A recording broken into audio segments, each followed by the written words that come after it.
appear to be live across everything at this point. Yeah. Looks like we are good to go.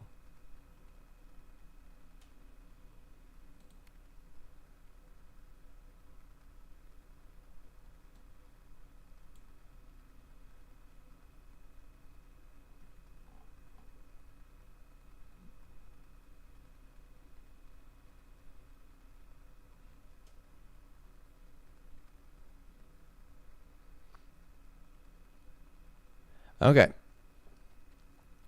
So, intro, obviously. My name is Blake, and this is a live stream for my business, being Ride with Ebs. Business name is literally as it says, EBSS, electric bike, scooters, and skateboards. So I am effectively I am putting my 2 cents on the different news articles that I come across relating to electric bikes and scooters and skateboards, in the hopes of educating and informing people, as well as, of course, just being a general fun topic for me to talk about. And, of course, I've also got my business, which is to eventually start selling electric bikes and scooters and skateboards. Right now, I have a few things up on my website right now that are related to electric bike, scooters, and skateboards without actually being electric bike, scooters, and skateboards. Give me just a second here to pull that up real fast. 1, 2, 3, 4, 5, 6. There's one more. Where'd that one more go?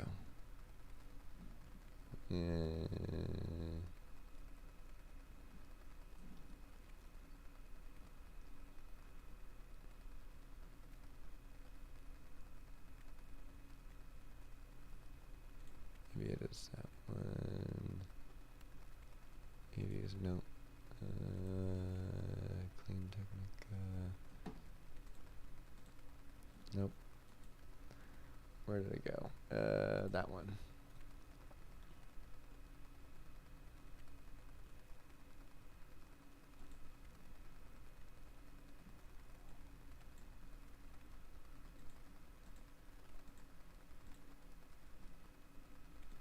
Wow.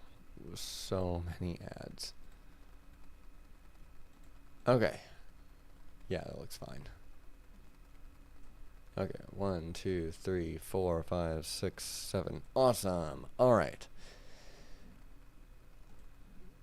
But I will showcase my website first, just so that everyone has seen it. I don't want that. I want this. Okay. So, latest product that we have right now, latest product that I have available right now is, if I can pull this up, here we go. The beanie and where'd it go? Jacket. Okay. So, beanie, of course. Ooh, I'm not even wearing, hold on. I need to actually put it on.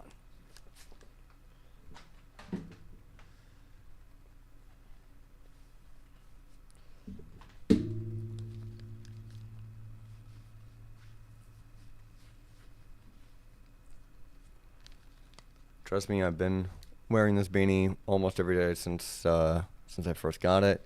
It is absolutely working. So, keep that in mind. But, yeah.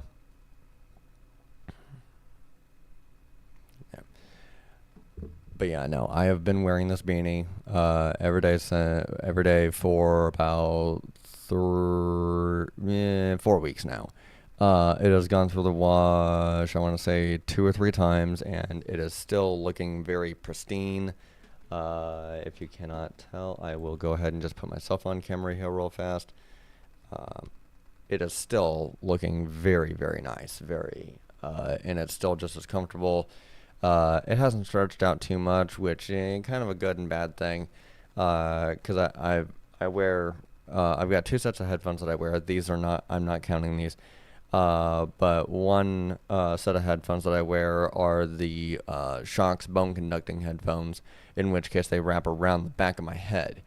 I can wear those headphones with this beanie, and the headphones are underneath. They're very discreet and everything like that, and they don't hurt. Don't get annoying for me or anything like that.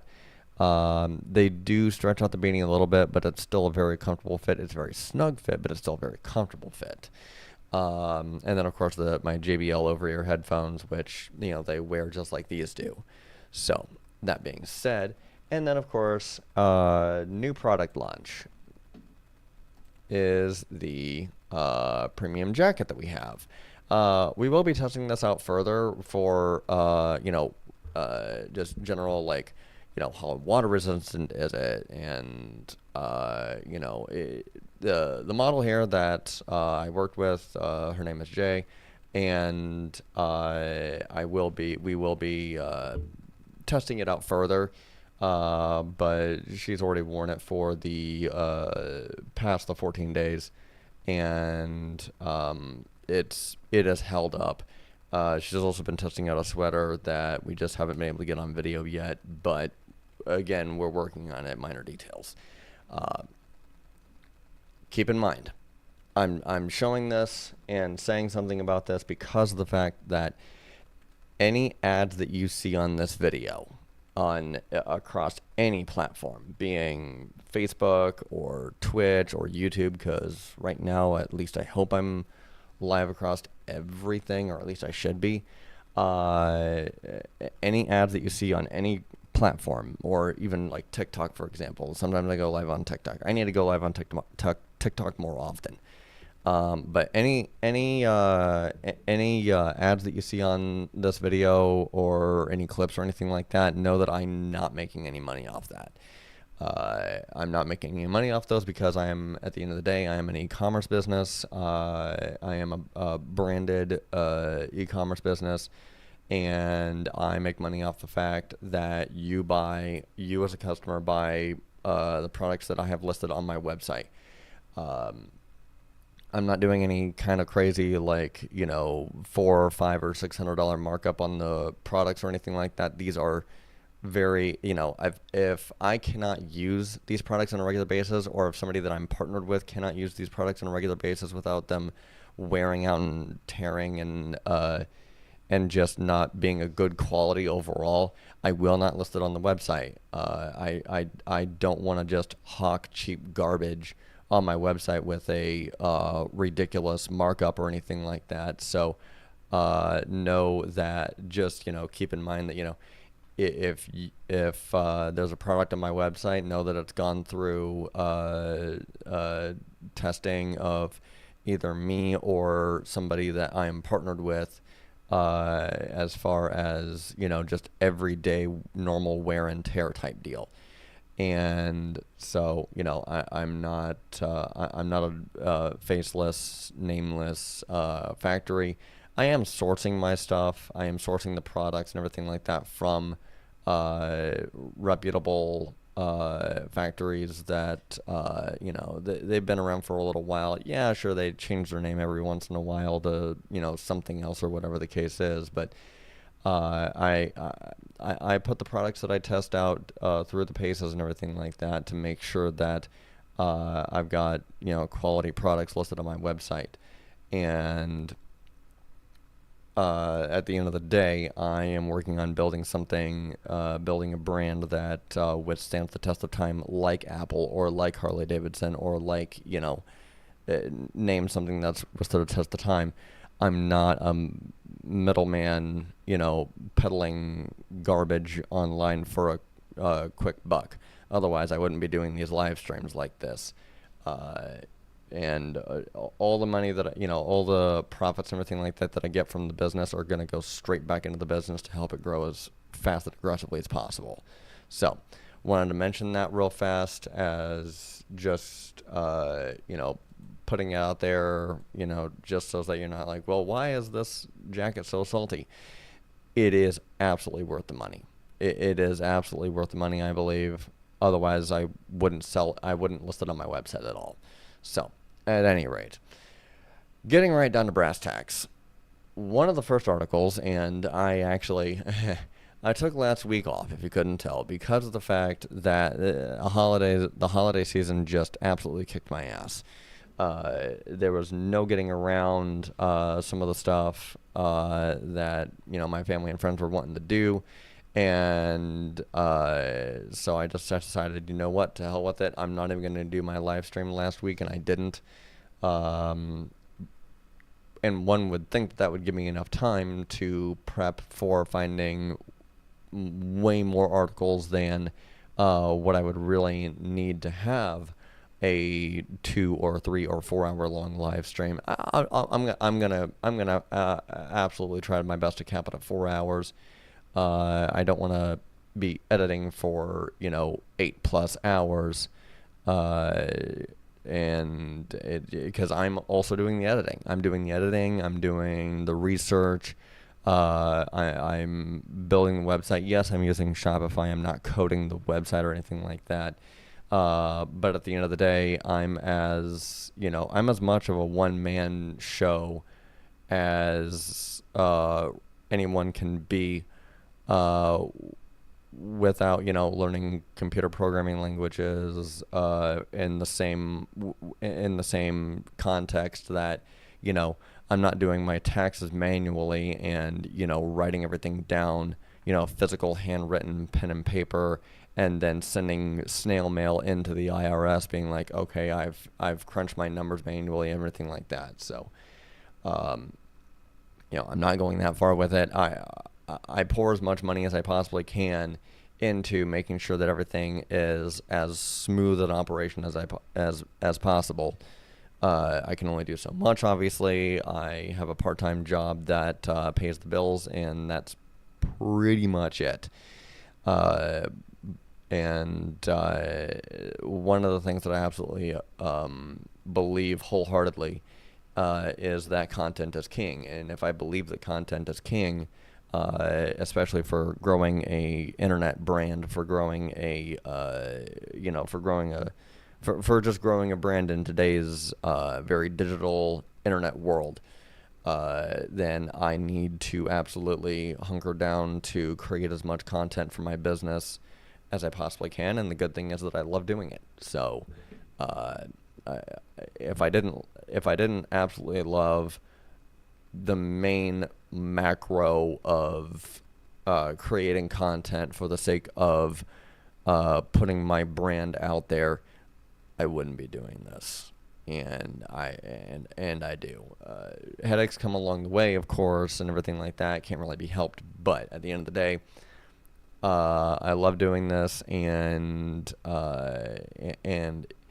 if nothing comes of it within what I would deem to be a reasonable amount of time, at the very least, I had my at-bat. So, anyway, getting down to the main topic, some main topics here real fast.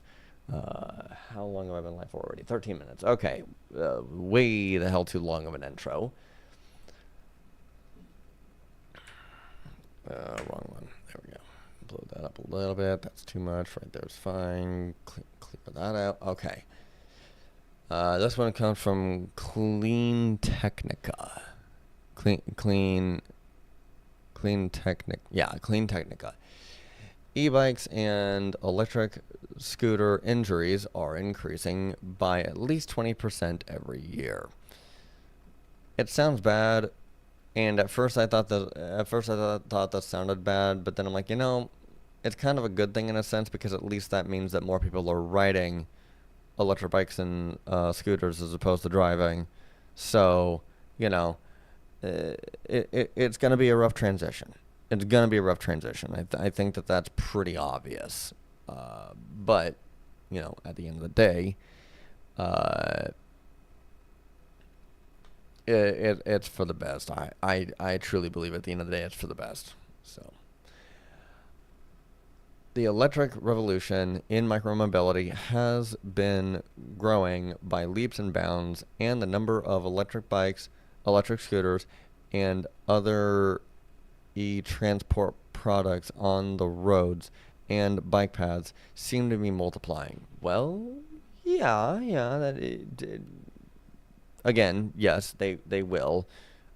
more people hop onto them without really understanding, certain facets of how they work and different things like that. There are, I've seen some people take to it like a fish in water for the first time, and other people shouldn't have even looked at them, let alone actually jumped on. But neither here nor there.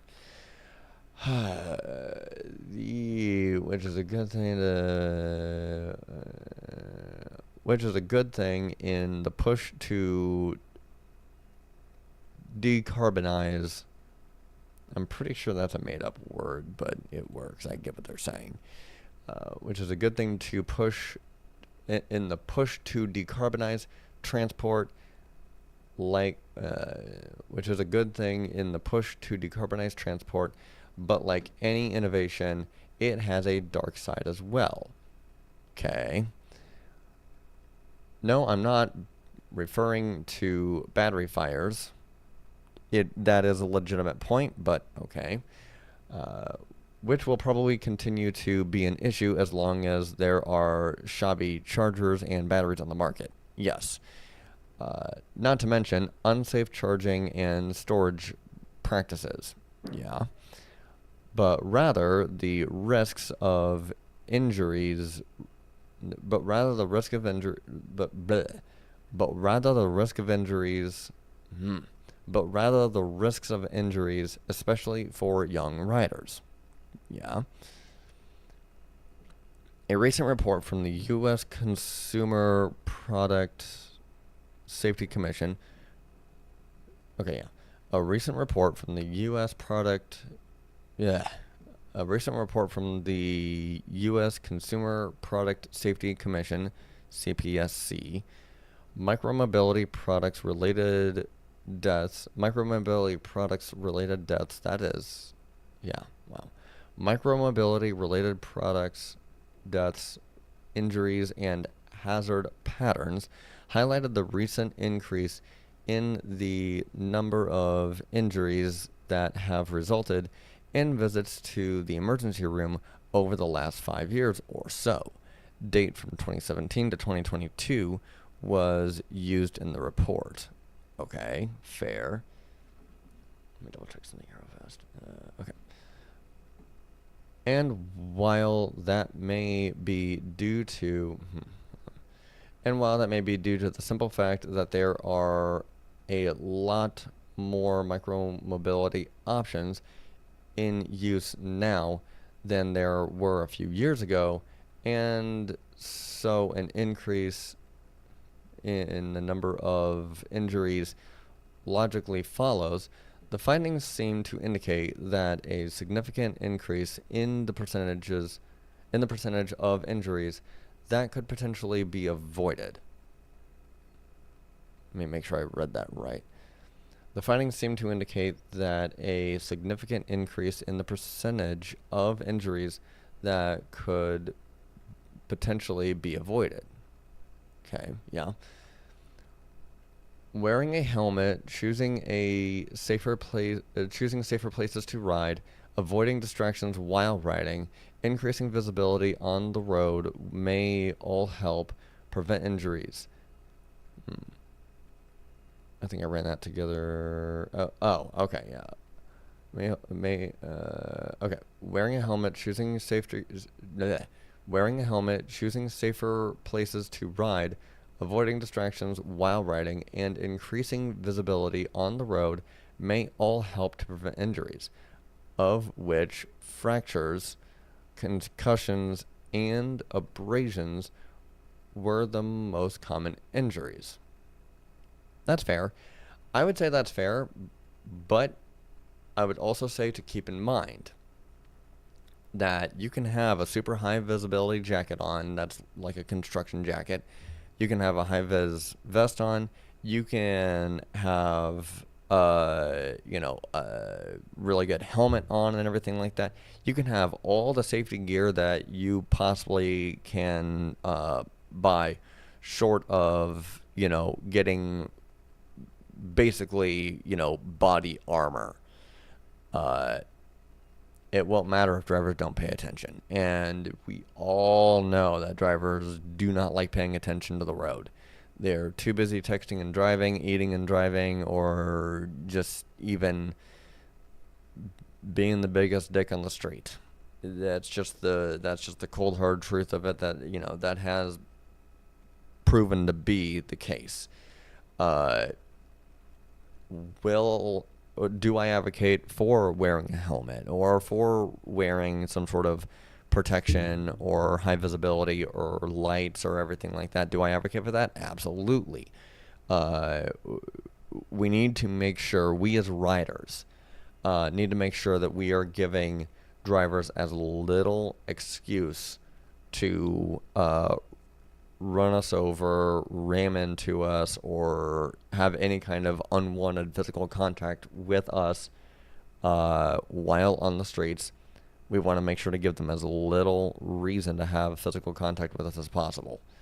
And having high visibility does help. Having the proper protection does help. But only if the driver's paying attention. According to the CPSC, injuries associated with all micromobility devices increased nearly 21% in 2022 from 2021, and all micromobility-related injuries have increased an average of 23% per year. Electric scooter injuries increased by 22% from 2021 to 2022. And almost half of the e-bike injuries from 2017 to 2022 happened in 2022, while hoverboard injuries increased by about a quarter over the same period of time. Over the same time period. That is interesting. I do have one criticism. Micromobility devices. These are not smartphones that you hold in your hand. It's not, a watch that you wear on your wrist. These are not, smart glasses. It's not a super tiny device that, you interact with in micro ways. Okay, fine. They're not full-blown EVs like a Tesla or anything like that.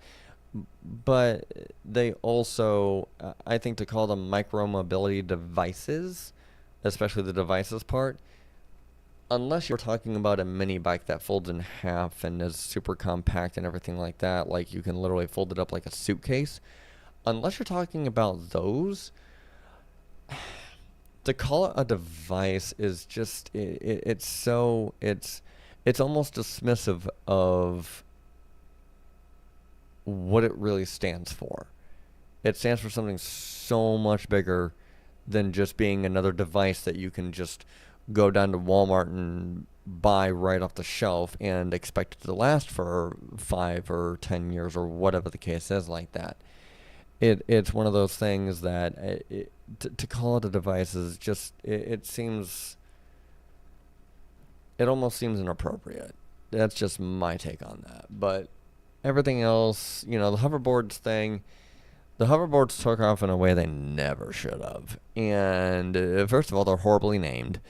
They do not hover, they roll. And on top of that, you've got the fact that there were just so many that were being sold by middlemen that were just in the game for fast cash and moved on to the next thing. They weren't really looking to grow a brand that would withstand the test of time. So to rope hoverboards into this article, whenever you talk about electric bikes, electric scooters, and electric skateboards in the context of serious accidents and different things like that, where my brain goes to is to something like Super 73 or Onyx or even Rad Power or whatever the case is like that. I don't go to hoverboards. I just don't, because they really are just those really are just toys. Like, they're not made to go fast. They're they're not really made to do much. They don't have any suspension to them or anything like that. You definitely don't want to ride them through wet. You don't want to ride them through water. And just overall, it's just you can't really put them in the same category, like micromobility devices. Hoverboards are really about the only thing that I can think of that would be considered micromobility devices. Electric bikes and electric scooters and electric skateboards, especially in the context of, I think I didn't say this earlier, but in the context of being federally street legal without needing license, registration, or insurance. You're talking about something that can do 28.6 miles an hour, and be very, very useful and agile for around urban residential areas.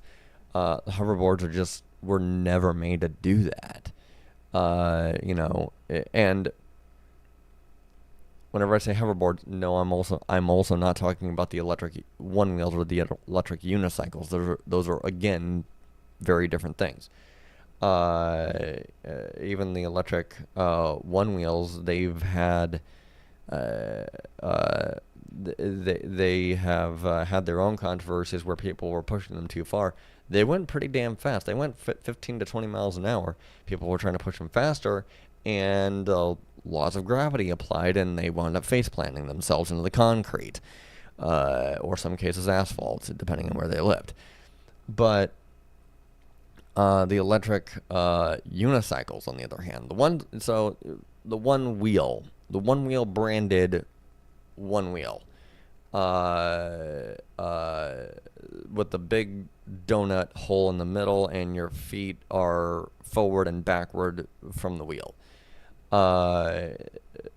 They've had their own controversies. They can be very useful through, parks and things like that.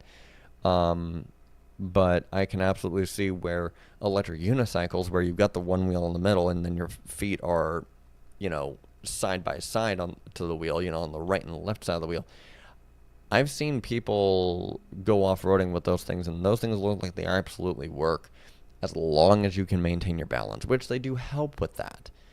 But I go back to, to put hoverboards in the same category, in the same micro-mobility devices category as electric bikes and scooters and skateboards that are actually made to be used in city and urban streets, to zip around town and everything like that. I have a problem with that. You can't really do that appropriately. So,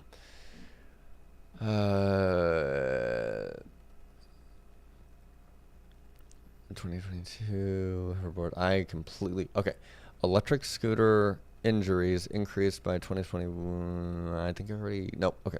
Electric scooter injuries increased by 22% from 2021 to 2022, and over half of the e-bike injuries from 2017 to 2022 happened in 2022. While okay, I already read that part. Okay. Whereas hoverboard injury. Oh, okay. Nope, I didn't read that part.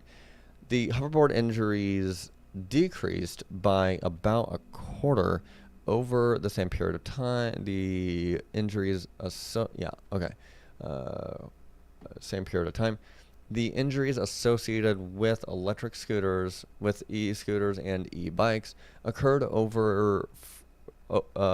most frequently on streets or highways, 41% and 45% respectively. Okay, that's a much higher number than what I was really anticipating, but okay. So yeah, now that I think about that, kind of makes sense, because a lot of people were trying to push those electric scooters to go way faster than what they were really made to. And keep in mind, electric scooters have a very high center of gravity. especially the ones that are the super cheap ones that you would only pay like $200 or $300 for. There, you cannot push those that fast and expect, smooth sailing. I've seen how badly that can go, and it went very badly. And the sex of the riders was definitely a factor.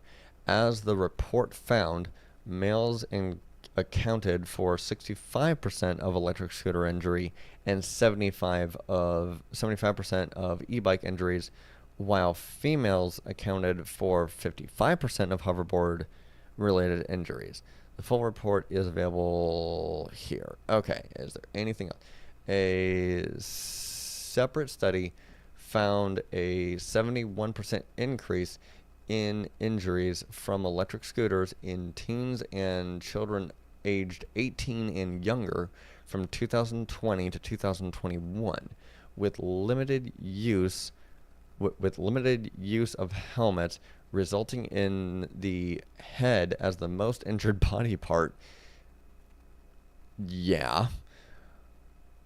The study analyzed data from the National Electronic Injury Surveillance System database. Okay. And the results were presented at the National Conference of American Academy and Pediatrics this year. Over the 2-year study period, U.S. emergency departments reported 13,557 injuries related to e-scooters with the pediatric population. Okay. The number of injuries increased 71% from 5,012 in 2020 in 2020 compared from 5,012 in 2020 compared with 8,545 in 2021. Of these injuries,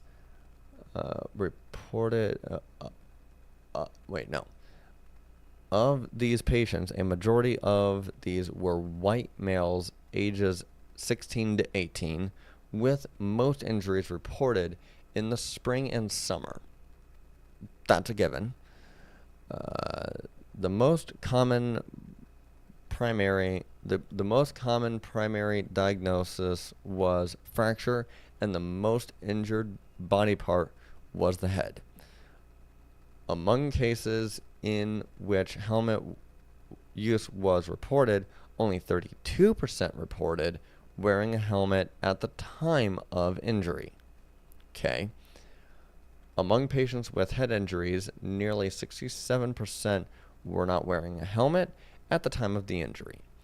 Additionally, nearly 15% of all cases mentioned motor vehicle involvement, and almost 10% of cases mentioned hitting obstacles such as uneven ground or potholes. Okay. Lots of information there. Lots to talk about with that paragraph right here. First of all, we keep on... they haven't... am I most of the way through this yet?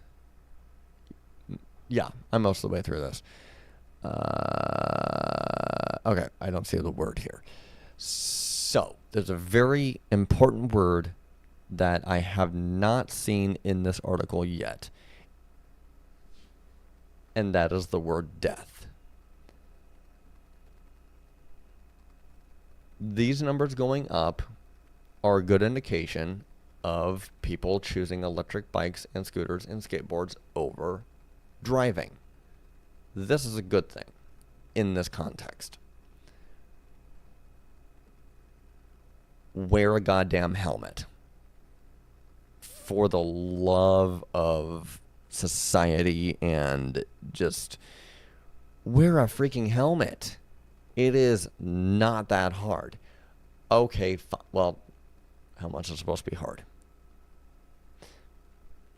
Okay, a little bit of pun there. Yeah, I mean, this is one of those things where people think they can get on these things and just ride because of the fact that they don't go as fast as vehicles. The reason why they don't go as fast as vehicles is because drivers are too busy disobeying the speed limit and doing, 60 miles an hour in a 40 mile an hour zone. On top of that, you've got the fact that you are a tiny, tiny little, like, un, unless you are having unless you are having some seriously high visibility gear and everything like that, drivers are not looking for you. Most of them are not looking for you. Most of them are too busy making sure they don't run into the person behind them, run into the person behind them. Most drivers are too busy paying attention to other drivers because they don't want to scratch their precious car. They're not looking for cyclists they're not looking for scooters, they're not looking for skateboards that they're just gonna, take it to the shop because, a little bitty scratch or whatever like that, not that big of a deal. Drivers are not looking for us. They're just not.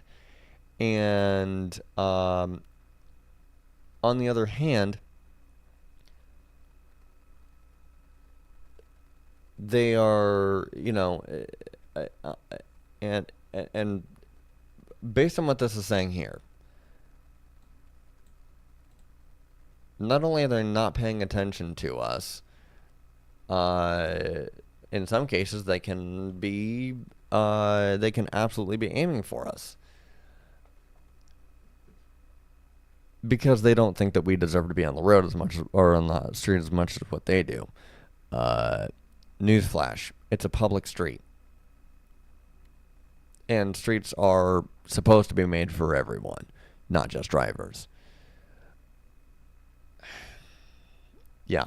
Something else to take away from this is that, okay,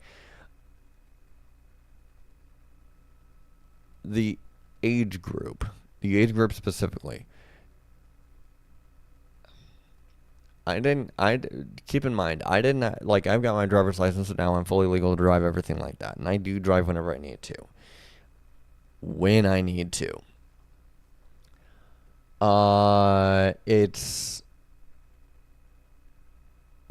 This is within that age bracket that some of them are trying to get their driver's license, but they still need to go through driving school or driver's ed, or even just get their driving time in with a permit or whatever the case is like that. So a lot of them are, they're still going to want to find a way to get around in the most efficient way possible. And the most efficient way possible to get around urban or residential area in a lot of ways, not every scenario, obviously, but in a lot of ways, the best way to get around town is by riding your bike or riding your scooter or riding a skateboard. And that's setting the argument aside of the infrastructure really being made for people to be able to do that. But then whenever you don't have infrastructure that's made for it, and yet, you just want to go down the street and around the corner to grab a half-gallon milk, then you're going to want to hop on a bike or a scooter or a skateboard. And the problem is that you're having to contend with vehicles that, even though the speed limit's posted at 30 miles an hour, they had the opportunity to go 40 or 50, and they're going to take it.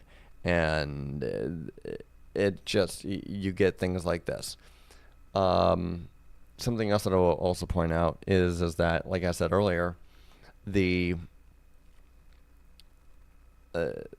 fact that I haven't seen this article mention deaths once, just injuries, but a lot of them seem to be head injuries. You're really playing with fire there to not be wearing a helmet. Yes, electric bike scooters and skateboards, as long as they're federally street legal, without needing license, registration, or insurance. So 750 watt electric hub to allow you to go, and 28.6 miles an hour, I usually just say 30 to make it simple, but whatever. That's one of those things where it's enough to get you going, and it's enough to cause you serious harm. But it's most likely not going to be enough to cause somebody to die if they were to run into a pole or something like that. Even brushing up against another rider or something like that probably won't cause death. But a vehicle traveling at, a driver pushing the limits of their vehicle to 60 miles an hour in the school zone, that's absolutely going to kill somebody. And I don't care what kind of protective gear you have on. Unless you have on Iron Man's suit, your ass is 6 feet under. That's just the bottom line to that. So it's good to see these numbers up in the context of more people choosing to ride a bike, a scooter, or a skateboard. Unfortunately, you've also got Darwin's Law at play that says that, if you're going to be riding without a helmet and you wind up getting involved in an accident, expect that you're going to have some brain damage. Although, arguably, riding without a helmet, are you sure you don't already have brain damage in some way? Because it's kind of stupid of you not to be doing that. So, I digress. Although not much can be done to make the riders of electric scooters and e-bikes behave more safely and make better decisions, the number of micromobility related injuries could be reduced by promoting and maybe enforcing the wearing of helmets, teaching young riders safe riding habits before letting them ride alone, choosing a scooter meant for younger riders rather than adults, the development of safer infrastructure such as protected bike lanes, and educating automobile drivers on the importance of watching for riders and near roads, as well as keeping an appropriate distance away from scooters and bikes on the road. Okay, I agree with the last half of this, but the first half of this,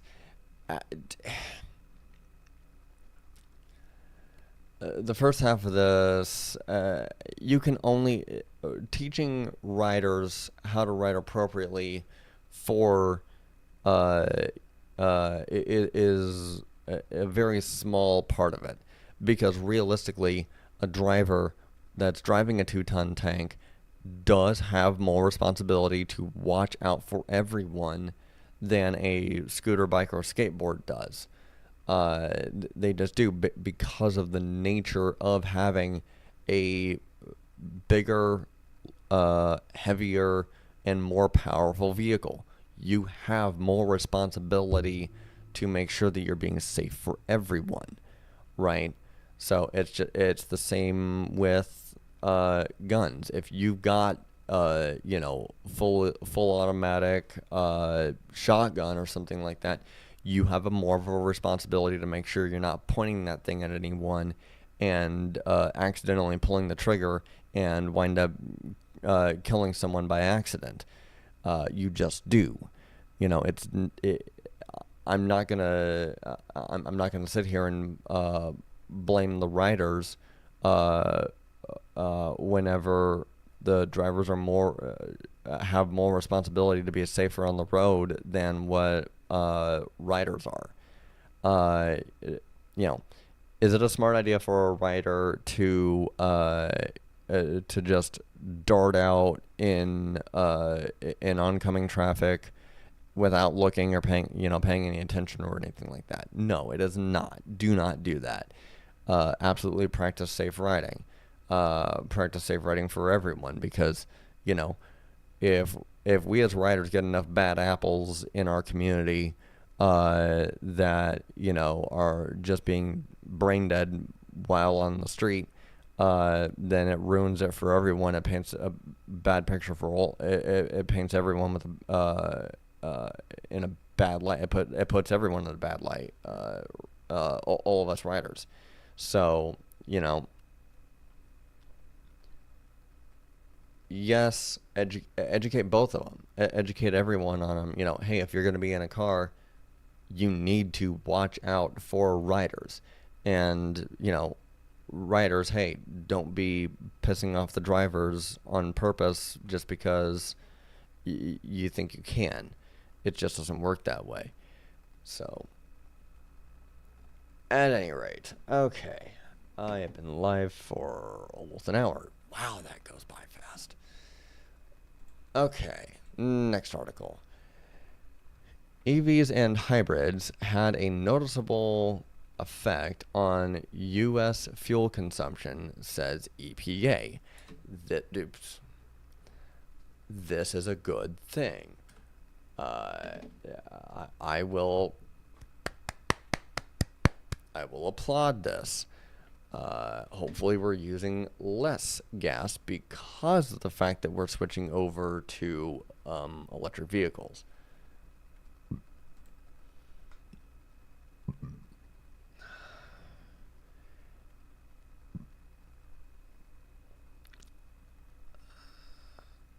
I like...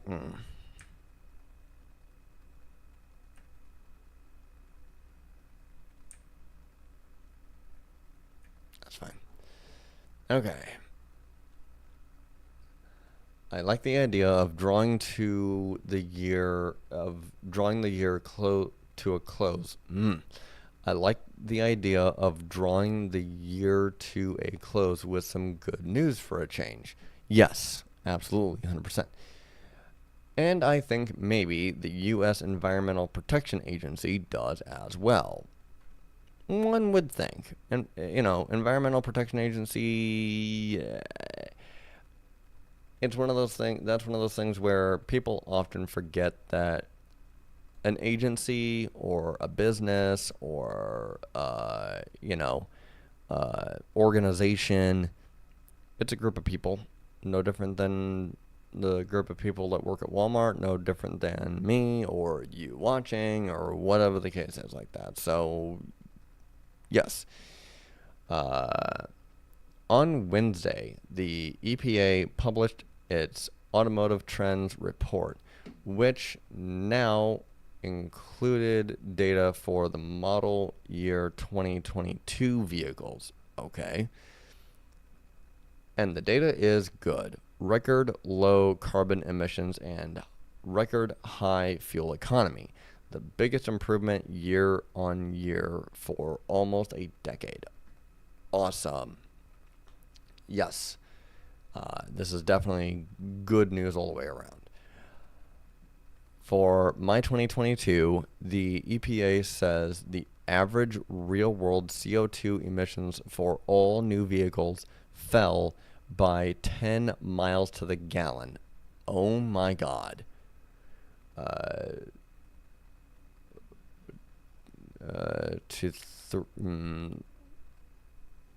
Miles per gallon. Okay, hold on. Emissions. For my 2022, the EPA says the average real-world CO2 emissions for all new vehicles fell by 10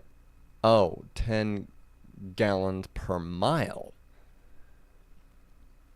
to 337 gallons per mile, the lowest average it has ever measured. Okay, that makes a little bit more sense. I needed to read the whole sentence, and I have a bad habit of not reading the whole sentence and getting confused halfway through. Similarly, real-world fuel economy increased by 0.6 miles per gallon for my 2022 to 26 miles per gallon. This, too, is a record high and the single largest year-on-year improvement for both CO2 and MPG for 9 years. Okay. And it's not a one-off. Despite the occasional off year, the EPA's data shows that since 2004, U.S. passenger fleet emissions have decreased by 27%, or 123 gallons per mile. And over the same time, average vehicle economy has increased by 35%, or 6.7 miles per gallon. Awesome. Even better, the EPA says its preliminary data shows even greater declines in carbon emissions and greater increases in fuel efficiency for my 2023.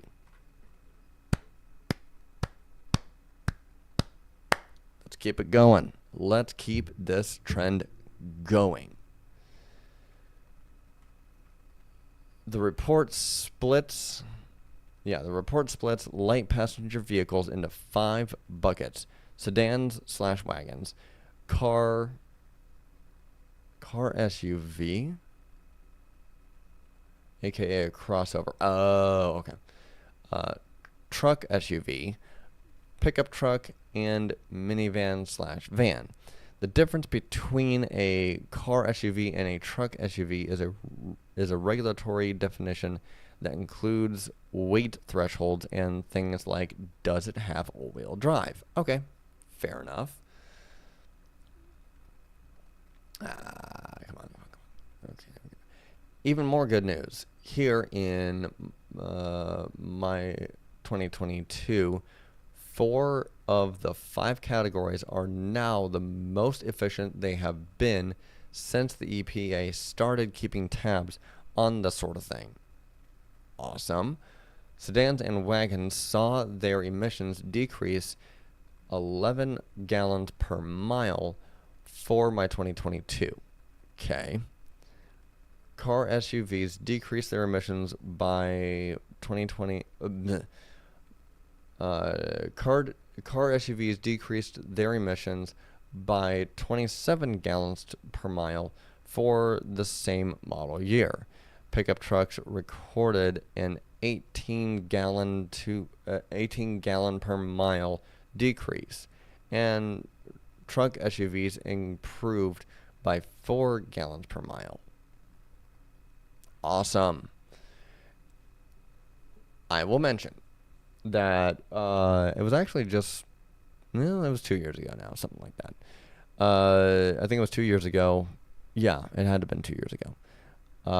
My girlfriend had a 21 Toyota RAV4. This thing was a hybrid in the sense that whenever you came to a full stop and pressed the brake pedal down a little bit more, the engine would shut off. And so with that, plus the combination of that, plus the option to go into eco mode versus normal mode versus sport mode, basically meant that with an SUV nonetheless. It's a compact SUV, but it was still an SUV. According to the dash, she was averaging like upwards of 23 miles a gallon. Yeah, I said that right. No, I didn't quite say that right. We were averaging 23 miles a gallon. Obviously more in eco mode and then less in sport mode. If we got on the highway or something like that, I would put it in the sport mode for that initial takeoff off the exit ramp, and then once I get all the way over to the left, I would go ahead and put it back in eco mode and just cruise the rest of the way. Don't really need eco to keep momentum up, but definitely need don't need sport mode to keep the momentum up, to keep the speed up, but definitely need sport mode to get up to that point in the first place. So, but according to my stepdad, that SUV, the RAV4, getting like 21, 22, in some cases 23 miles to the gallon, that's really good for even a compact SUV like that. And we just took his word for it. Now, of course, it was only getting about 300 miles of range approximately. between gas station stops, especially whenever we took it down to Florida. But then she went and got now into a 23 Corolla that is a hybrid in the sense that we can draft right behind a semi truck doing 75 miles an hour on the highway.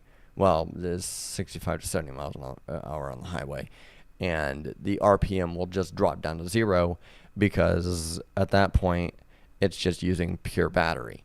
And especially around, downtown urban areas, whatever like that, of course, you're barely using any gas at all. You're mostly just using battery. So, yeah, absolutely. That it makes total sense. So, bad news for minivans, however, not only are there barely any left for sale, accounting for just 3% of new vehicles produced for my 2022. This category also saw its average emissions increase. Wow, by 17 gallons per mile. Ouch. That's yikes. But I'm also not thrilled that 63% of all new vehicles built in my 2022 were truck SUVs, pickup trucks, and minivans, which are subject to less stringent corporate average fuel which are subject to less stringent corporate average fuel economy standards, as opposed to the more stringent light-duty regulations. The EPA says this is the highest percentage of trucks since 1975, and it's only going to get worse for the model year 2023. All you readers who rush to post the Not Just Bikes video, cue that up now, because despite the real-world fuel efficiency on record, model year 2022 vehicles are larger and heavier than they've ever been. I can believe that, because a lot of them are hybrids, in the sense of like how the 23 Corolla is a hybrid, and those batteries weigh more than just having pure gas, which means that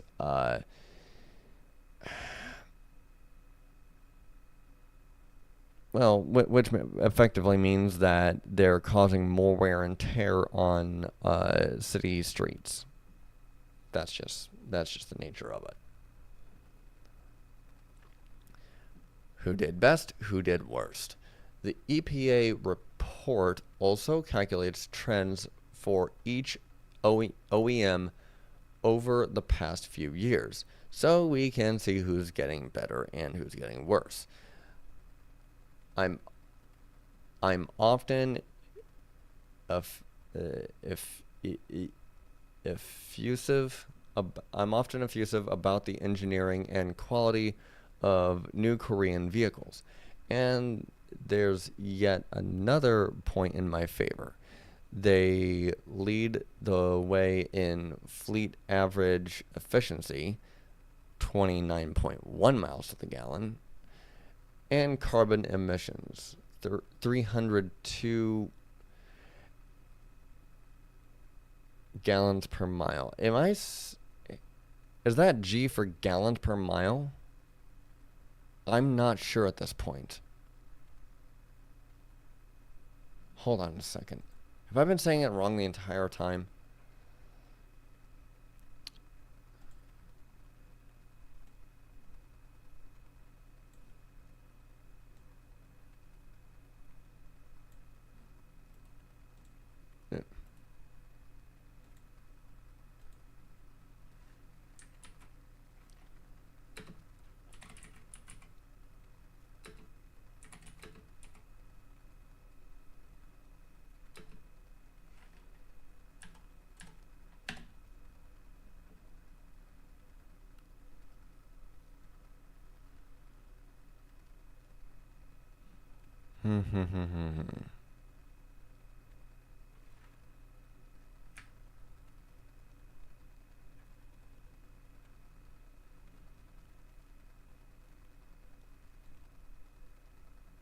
Put me over here real fast, just for a moment.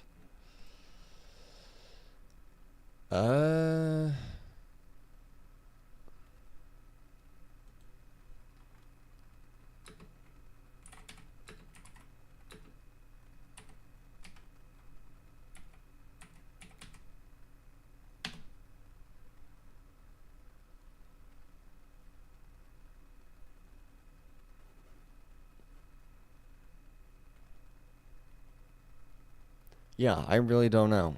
I don't know if I've been saying this right or not.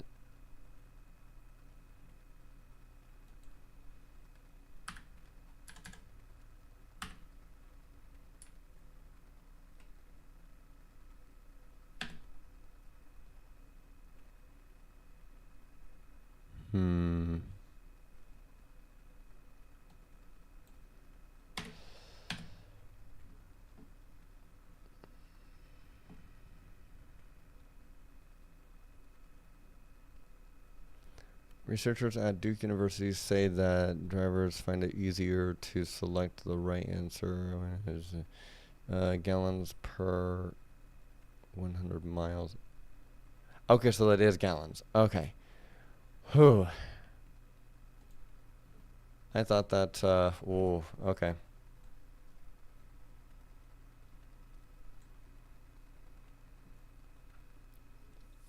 Okay, no problem. Yeah, I didn't know, so I had to look it up real fast, but at any rate. Okay.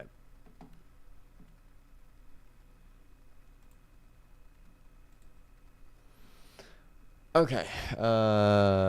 Kia also showed big gains from 2017 to 2022, coming in third place after Honda, which actually got dirtier and less efficient over the same time frame. Oh dear God! Come on, Honda. Toyota showed the greatest improvement over time, reducing carbon emissions by 32 gallons per mile and increasing fuel efficiency from 25.3 miles per gallon to 27.8 miles per gallon. Meanwhile, Mazda went the other way. It's now selling many more big SUVs than it used to and went from 29 miles per gallon for my 2027. No, 2027. Yeah, we're 2017 to 27 miles per gallon for my 2022. That is not good.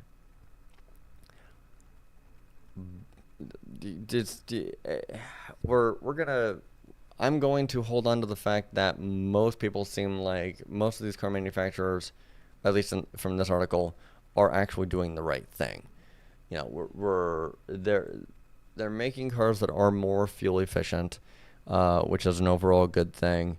Because if nothing else, at the very least, you're having to pull over to gas stations less.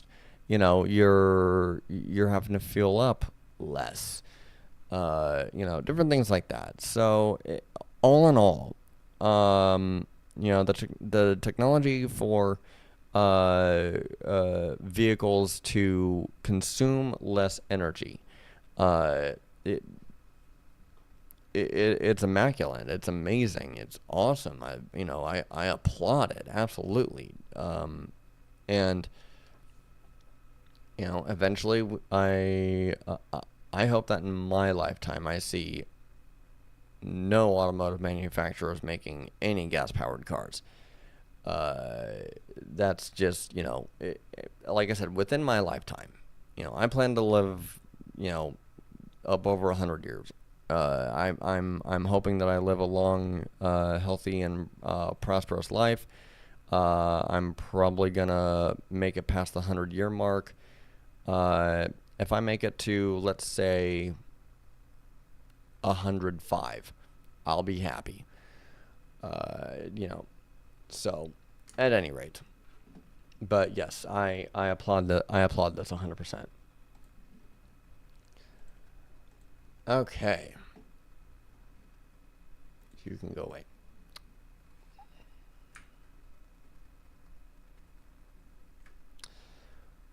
Why are so many Why are so many Chicago bicyclists lousy at riding safely?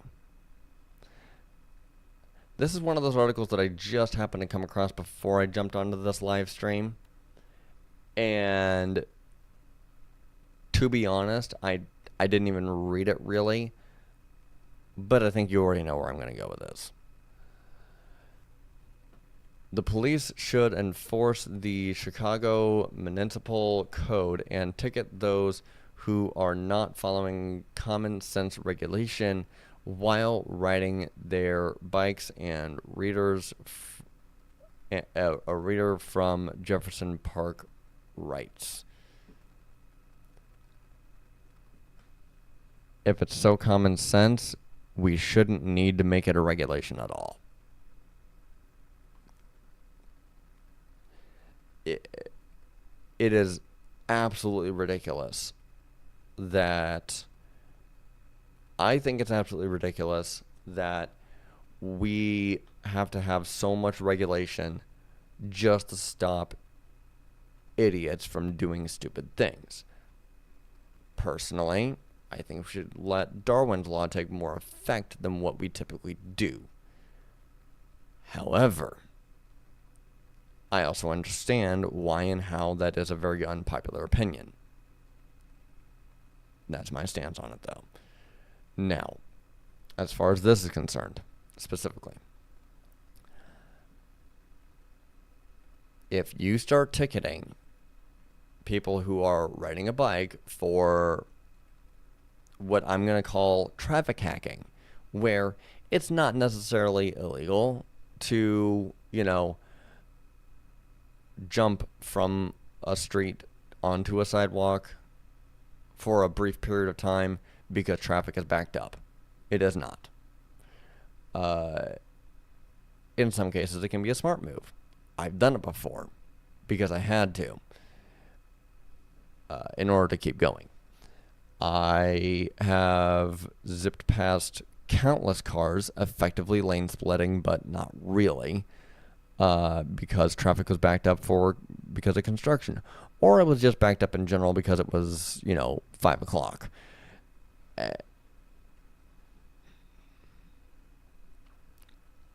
If police start ticketing people for, I'm just going to call it traffic hacking,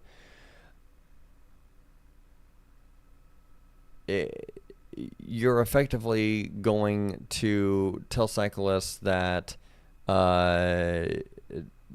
that they shouldn't be on the streets at all, because what that's going to do is, well, okay, if I have a clear shot to get somewhere, and lights green and everything like that, and I'm supposed to be moving right now by all accounts, but I'm not because I'm stuck behind traffic because traffic is not moving, even if I have a clean shot, as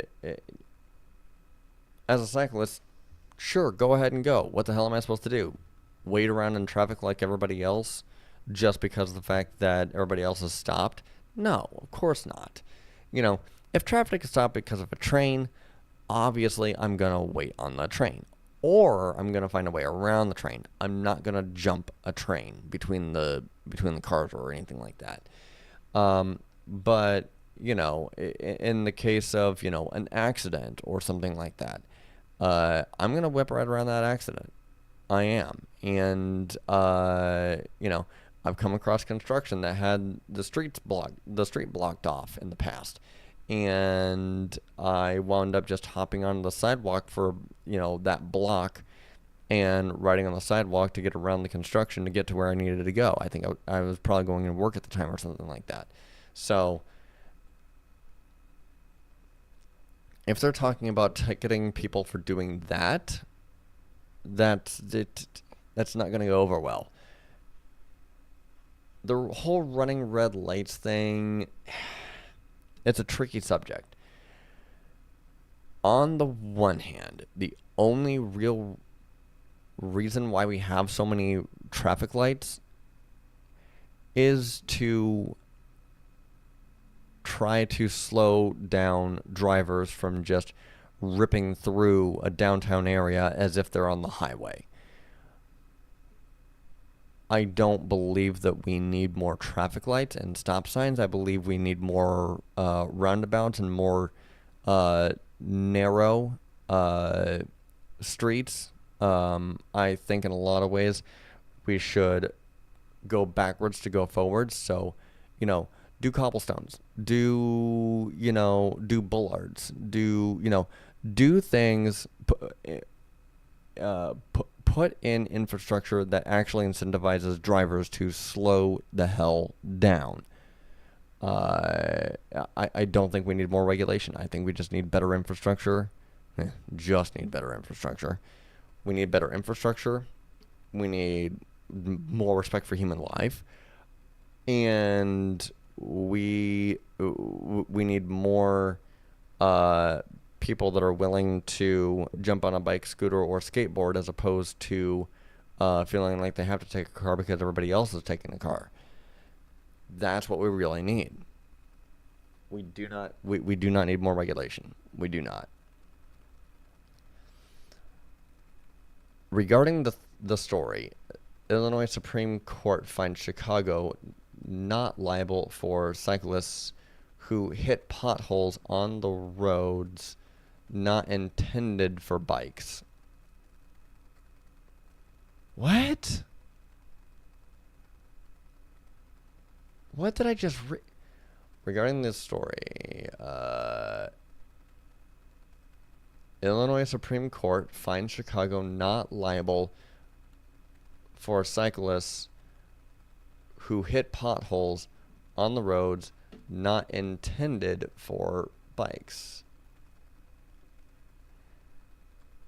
Oh, God. As a recreational biker, I totally empathize with cyclists who are injured due to unsafe roadways. But given the reality, bikers must expect the unexpected. Yeah, we get it. Yes, unfortunately, this is true. Unfortunately, I've seen too many instances where bicyclists are totally derelict. I've seen too many instances where bicyclists are totally derelict when it comes to norms regarding safety measures. Even if a biker is injured while traveling in a designated bike lane, it does not mean the cyclist was acting responsibly. This can be very true. I will agree to that. For example, in 2018, I noticed a young adult with no helmet riding down Lawrence Avenue. He was busy with his phone with no hands on the handlebars. Okay. He was busy with his phone with no hands on the handlebars. I immediately yelled at him, "You shouldn't be doing that. If you hit a pothole, you're finished." His response was a short rant that included an expletive. Okay. I will be honest. There was a point in time as to where I was riding around Fort Wayne, my hometown, riding a bike in the street with my headphones instead of a helmet. Did I ever get pulled over or ticketed or into an accident or anything like that? No, I did not. And I did this for quite a while. And my reasoning was that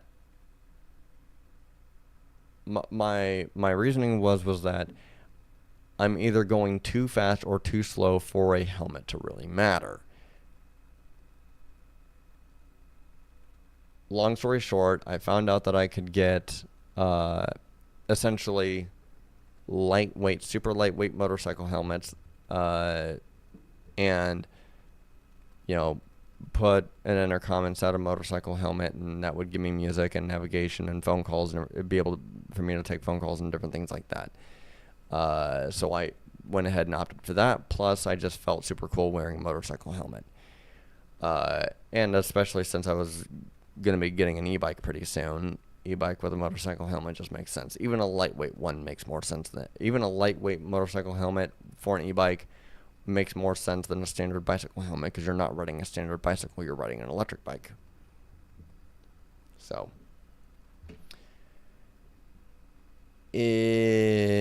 roadways can be unsafe, and bikers should act with due diligence. Also, the police should enforce the Chicago Municipal Code and ticket those who are not following common sense regulations while riding their bikes. Okay, I see which way this one is going, but I still resort to Darwin's Law. If they are stupid enough to not wear a helmet while they are riding a bike and they wind up getting into an accident, then I have no sympathy for them. Or at least very little. Because realistically, here's the thing, is that America is one of a few, literally, America is a very rare exception in this, in the aspect that we are one of a very few developed countries that actually still wants their cyclists to wear a helmet. If you go to somewhere like the Netherlands, you are almost guaranteed to run into more cyclists than what you are to run into drivers. I mean that in the sense of seeing and experiencing more cyclists than drivers. And almost none of them are wearing a helmet. The reason being is because of the fact that the infrastructure is actually made for people, so nobody's going that fast, and if you do fall over, you're probably going to bruise yourself. You get back up, dust off, get back on your bike, and continue to ride again. So in that context, I will say,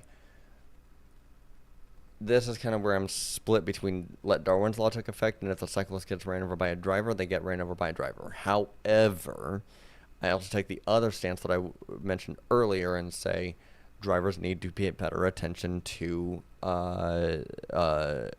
cyclists. They don't always. They should, but they don't. So it's kind of a mixed bag. Because on the one hand, I fully expect every single day that I go to work to come across at least one driver and that they're going to try to honk their horn at me or whatever like that. It's very, very, very rare that I don't have a driver honk at me for being on the street with my bike. And obviously that's very sad to me. But I fully expect it, so I have my helmet. I wear my helmet whenever I'm riding, and I do think everybody should wear a helmet while they ride until the ratio of riders to drivers, and I'm saying riders as in people who are riding electric bikes and electric scooters and electric skateboards, or whatever other form of mobility you want to ride.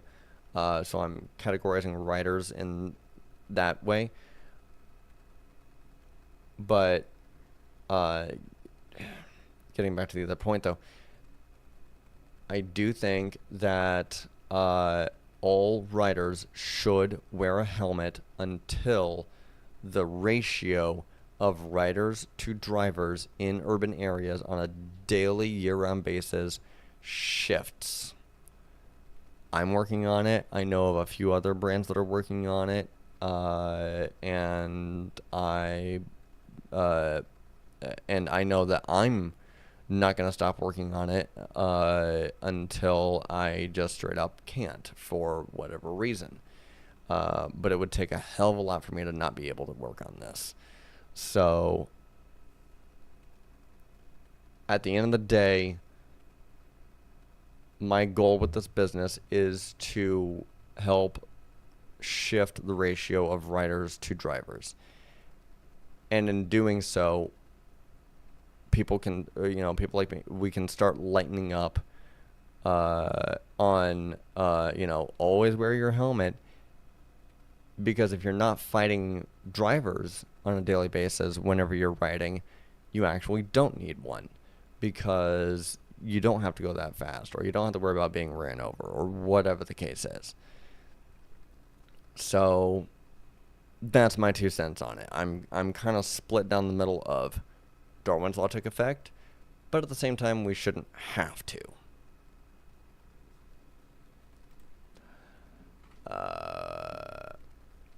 Before DNC comes to town, address homelessness as a what? As the migrant crisis continues to rise in Chicago and across the nation, the present homeless population in Chicago continues to be neglected. Tensions are also causing poor black and brown residents to fight each other over crumbs. I believe it is time for us to draw the line on in America. Is this the same article? It's not. Oh, related. And then so on and so forth. Okay. So, yeah, no. I get it. I get where the article was going. I understand it. Like I said, part of it I attribute to Darwin's Law. I think we need more Darwin's Law than what we need, lawmakers. But on the other hand, at the end of the day, we also really, really, really need infrastructure for people. That's pretty much what that's going to boil down to. So, at any rate. Okay, 1, 2, 3, 4, and then my bookmarks on X, which I've got literally like a few. So,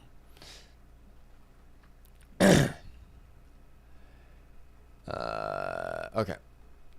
EV charging stories to watch in 2024. All right, let's see. Again, this is another article that I literally just picked out just before I went live tonight. So, with 2023 coming to a close, and 2024 coming up fast, it's a good time to look at the road ahead. It's a good time to look at the road ahead. There are a number of very important ongoing stories.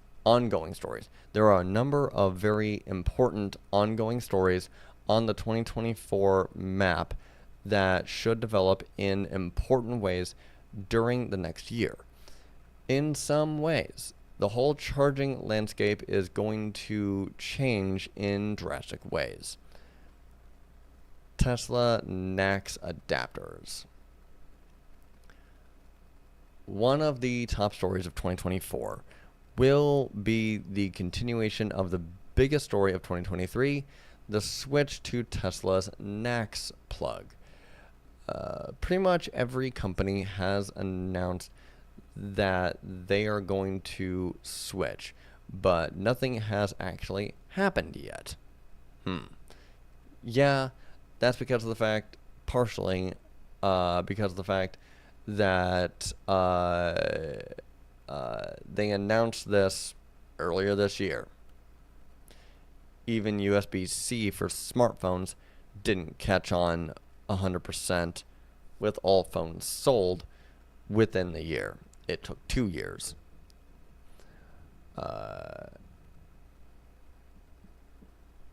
Cars by other brands are supposed to get the NACS plug in 2025. But all of the existing non-Tesla cars still have other plugs, and those made for most of 2024 will too. Leaf owners and other Leaf owners and others with the Chademo. I have no idea if I pronounced that right or not. Chademo plug aren't getting any help, but the owners of CCS cars are supposed to be able to use the adapters starting in early 2024. Some manufacturers will provide the adapters, others will sell it. Okay. Leaf. Is that just talking about...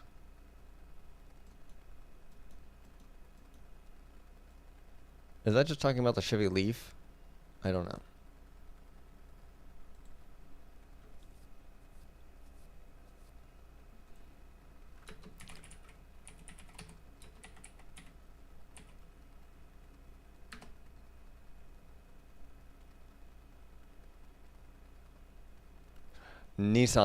Chevy Leaf. Chevy Volt, Nissan Leaf. Okay, yeah, but... let's see here real fast. Okay, yeah, so apparently Nissan made their own thing.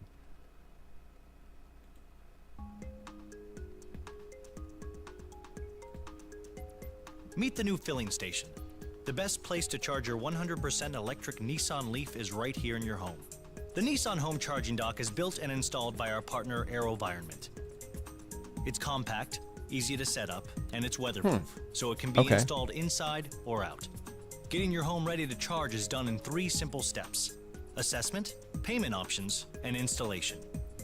Before you order your Nissan Leaf, you'll go on our website and make an appointment. Okay, don't care, but yeah, okay, that makes sense. What about this one? I'm curious about this one.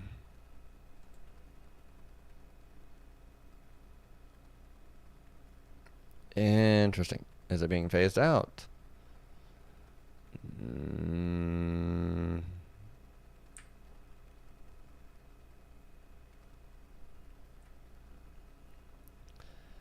Electric charging hubs for Electrify America have been phasing out the Chaz.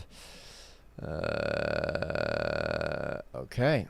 As most vehicles in the U.S. now use other chargers, the only new car that you like. Okay.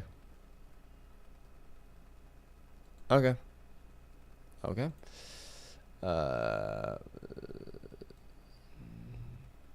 What are these? I'm just curious now. Combined charging system is a standard for charging electric vehicles.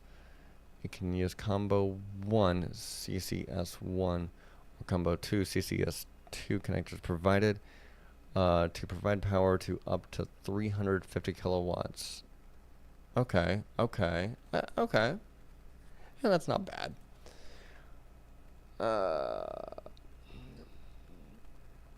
But important questions about the implementation remain unanswered. Will drivers need to or be able to use the Tesla app? I mean, I would hope if they have a Tesla, they would be able to use the Tesla app. But if you don't have a Tesla, don't expect to be able to use the Tesla app. Just saying. Will we have to use the manufacturer's app? Ford, Chevy, etc. Ooh, that one I'm not sure about. Will plug and charge be available if set up ahead of time? Okay. What will adapters cost? Will they be widely available or back-ordered? Most likely back-ordered initially, and then widely available after they made the sales. Will these adapters be reliable, easy to use? Most likely there will be a bit of a learning curve, and some will be more easy to use than others, just like how certain smartphones are easier to use than others. Just the nature of a $40 burner phone is that it's going to be an absolute piece of garbage. But, you know, a $400 smartphone, that will last you for a while. It's actually made to last for a while. Will there be problems with plug positions on cars and short Tesla charging cables? Initially, of course, most likely, but, you know, again, probably be ironed out in the near future. Will existing Tesla owners be inconvenienced by the influx of other cars, some of which charge slower? Most likely, initially, yes.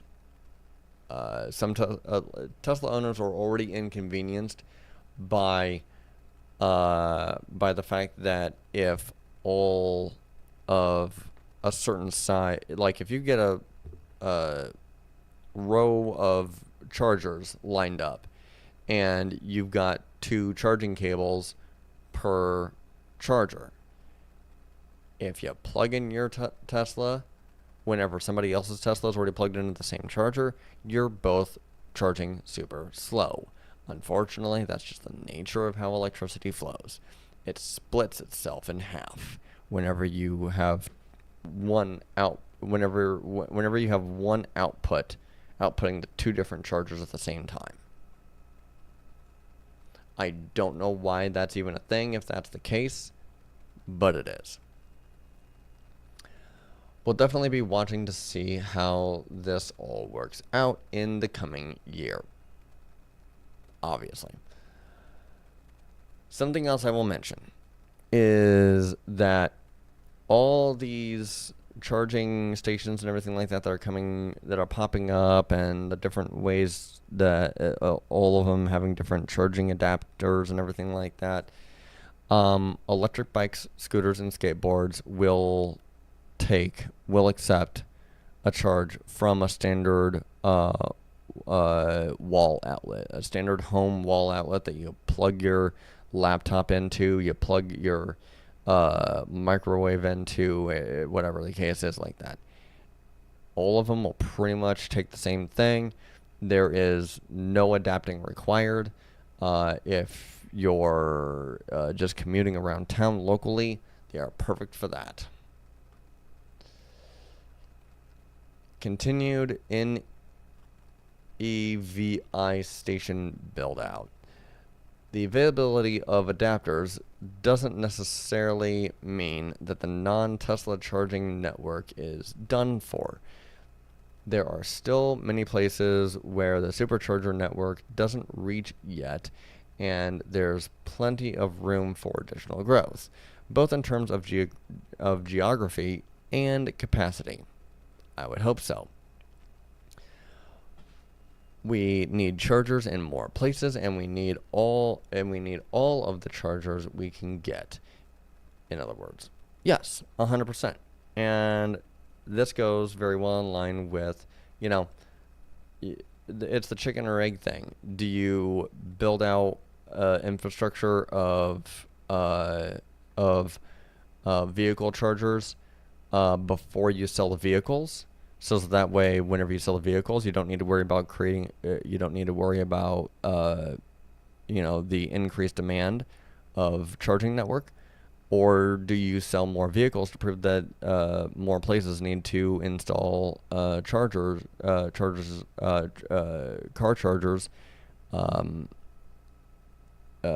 for the people that come to visit for whatever purpose?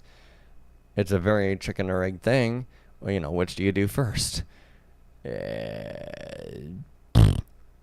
know. Everyone's competing for funds from the infrastructure law to do this. The process has been slow going since late 2021, but the first station was recently brought online.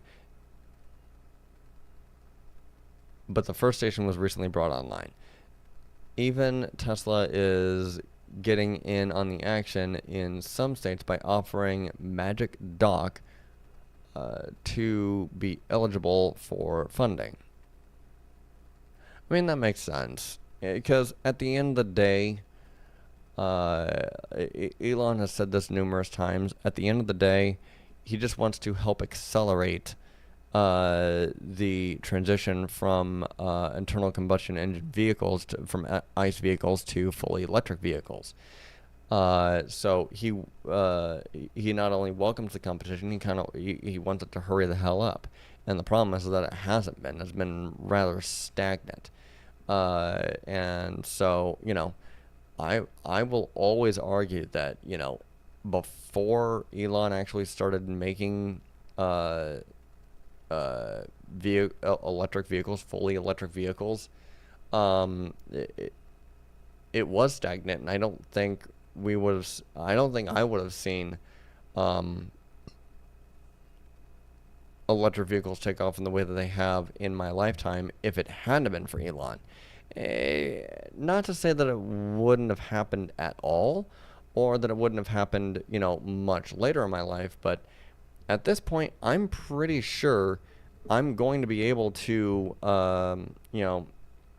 drive a fully electric vehicle in my lifetime.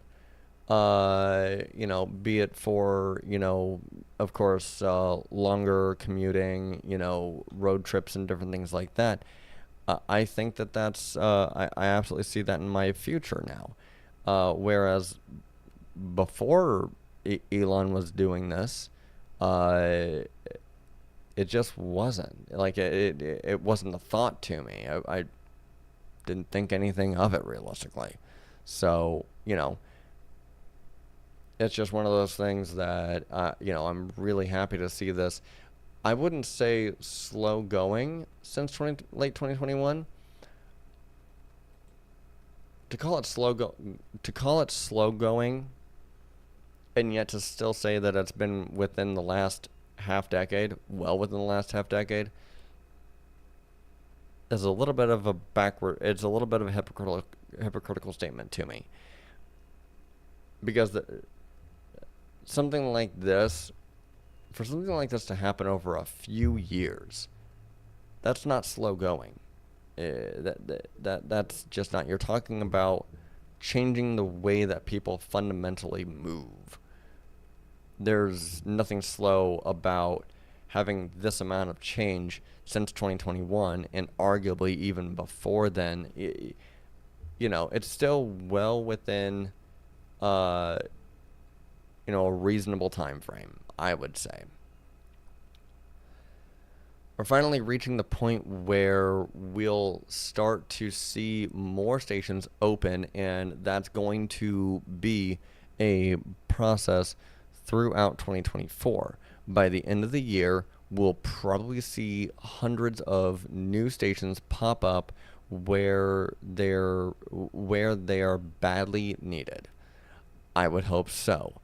I know in Fort Wayne, my hometown, I believe there's really only like a few charging stations that are destination chargers. One at Meyer, one at Sweetwater, and I think there is one. Oh God, I'm not remembering right now.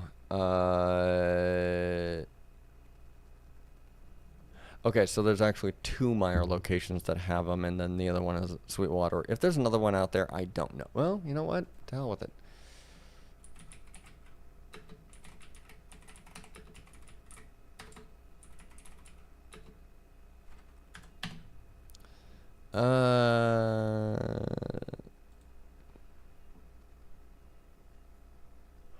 Ooh, okay. Yes, I'm gonna move me out of the way here. Oh, yes. Look at this. Okay, so we got one on Lima.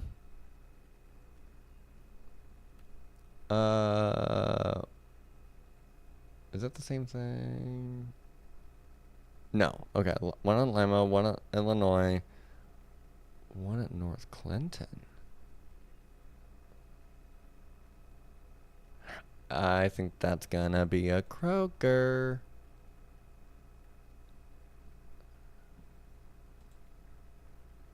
I'm gonna see where this is. Street view, come on, give it to me. Where are we going here? It's in the. This is like in the back. The hell?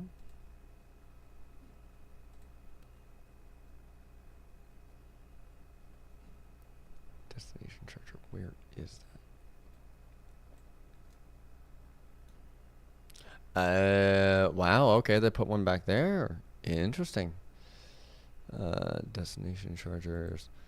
Okay, electric vehicle charger, not specifically a yeah, that's not specifically a Tesla charger, but this makes sense. I could see this. Yeah. Okay, okay. Uh Charge point station. Okay, okay, okay. Yeah.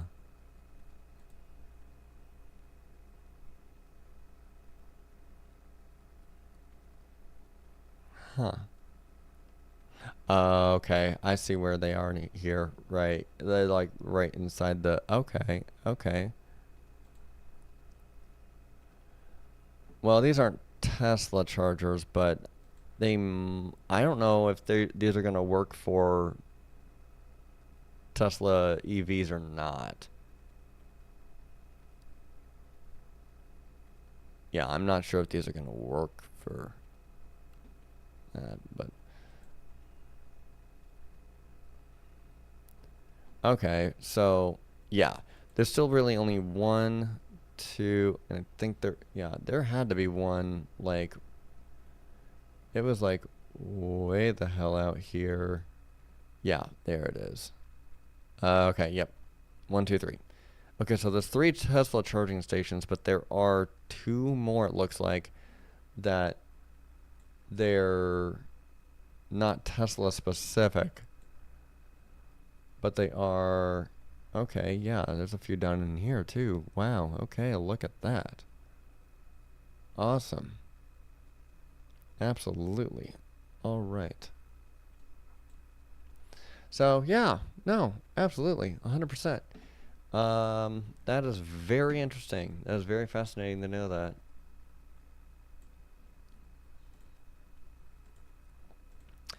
Okay. Okay.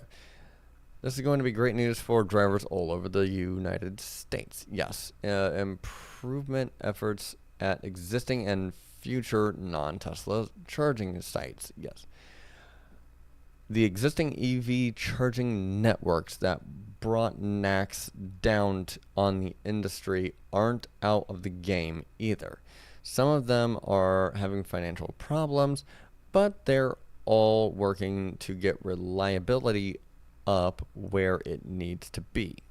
Okay, good. Electrify America's plan to improve is the most aggressive.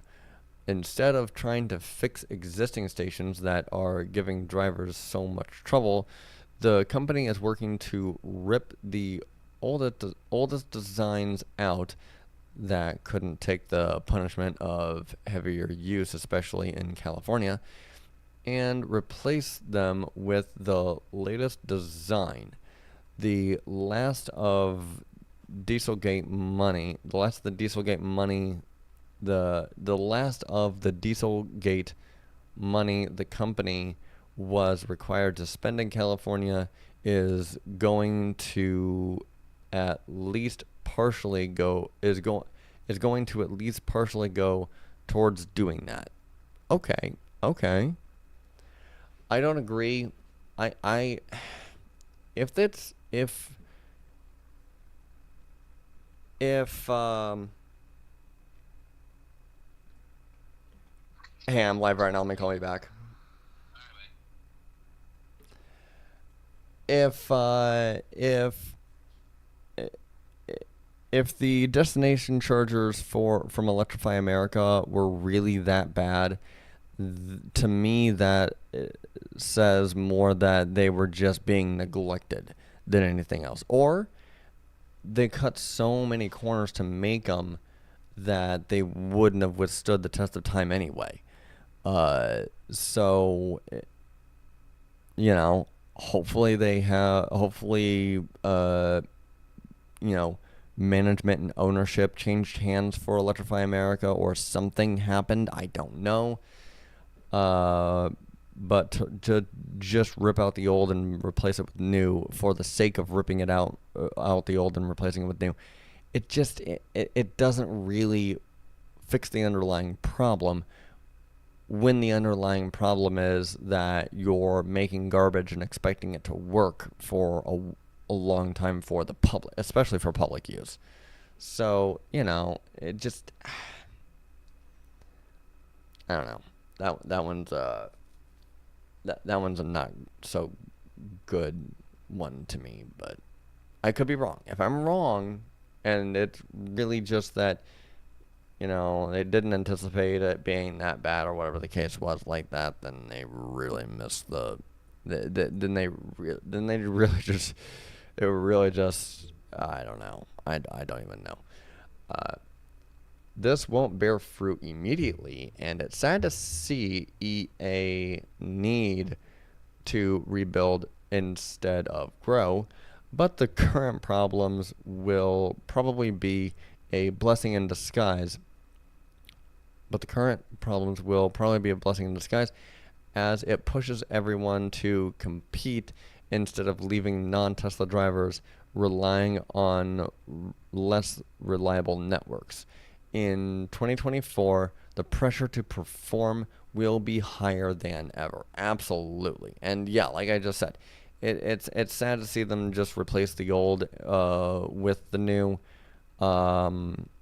If that's really the way they have to go, but at the same time, I remember seeing MKBHD's video on, Tesla Charger versus Electrify America with, the Ford Mach E, and they did like Rivian and these different fully electric vehicles like that.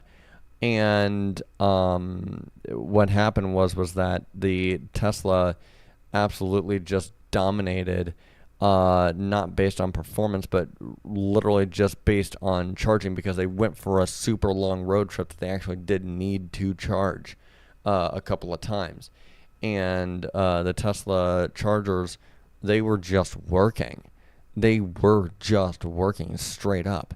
Whereas the Rivian, Electrify America, and I think that stopped at like two other charging stations, they just weren't working.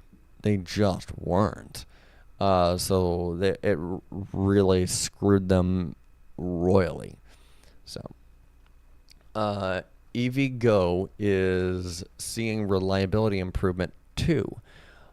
Better charging installation methods are now required. Better installer training is a big part of that. At the company level, hold on. Better installer training is a big part of that. At the company level, better monitoring and faster fixes are also coming together. The company aimed for an improvement to a 95% first attempt success rate by New Year's, and will continue to push closer to 100% reliability during 2024. Okay. Yeah, definitely. Overall, just to overall increase your quality of work, uh, it is really what's needed to make sure that the infrastructure, the charging network for electric vehicles is working at peak optimal levels as often as possible. Is anybody really expecting this to, just boom, take off? It exists and it works perfectly 100% of the time. No, of course not. This is all new territory for everyone. We can only hope that the experts have crunched their numbers good enough that they know what they're doing. But at the end of the day, they're just doing the best job that they can, assuming that they're actually doing the best job they can. like I said, some people may have gotten into the game for the wrong reason and, just for the clout or whatever like that, in which case they fall short and wind up crashing and burning. But, you know, Tesla's still alive and well enough that they are still selling vehicles this many years later when everybody thought that they were going to go under. So, that's one of those things that it's gonna take some time, and we shouldn't expect 100% reliability right out the gate. Of course, we haven't been having that, but it would be asinine to expect that nonetheless. So, ChargePoint is also on the improvement train, monitoring, including a new network operations center, NOC, is underway. This monitoring also includes watching things like charging websites and social media for complaints. More companies are being pushed to pay for the service plans. More companies being pushed to pay for the service plans, which should help keep stations from going down and staying down like they have in the past. Installers are also now supposed to take a course to get better at making fewer mistakes, which was a big part of past reliability issues. Absolutely 100%. And that's they're like I said, that's just echoing what I just said. We shouldn't expect 100% all the time, but there should also be no reason for an entire charging station to be down for 48 hours. That's just ridiculous. So, growing pains essentially is what that is. But these are only plans and early results. The real story of these developments in 2024 will be to see if it actually pans out. Reliability problems were tolerated by many drivers because they were only on DCFC stations in town. They were the only. So they were the only DCFC station in town. Okay. Reliability problems were tolerated by many drivers because they were the only DCFC station in town. What is that even? I want to double check that real fast. Department of Transportation. Direct current fast charging. Okay, yeah. So basically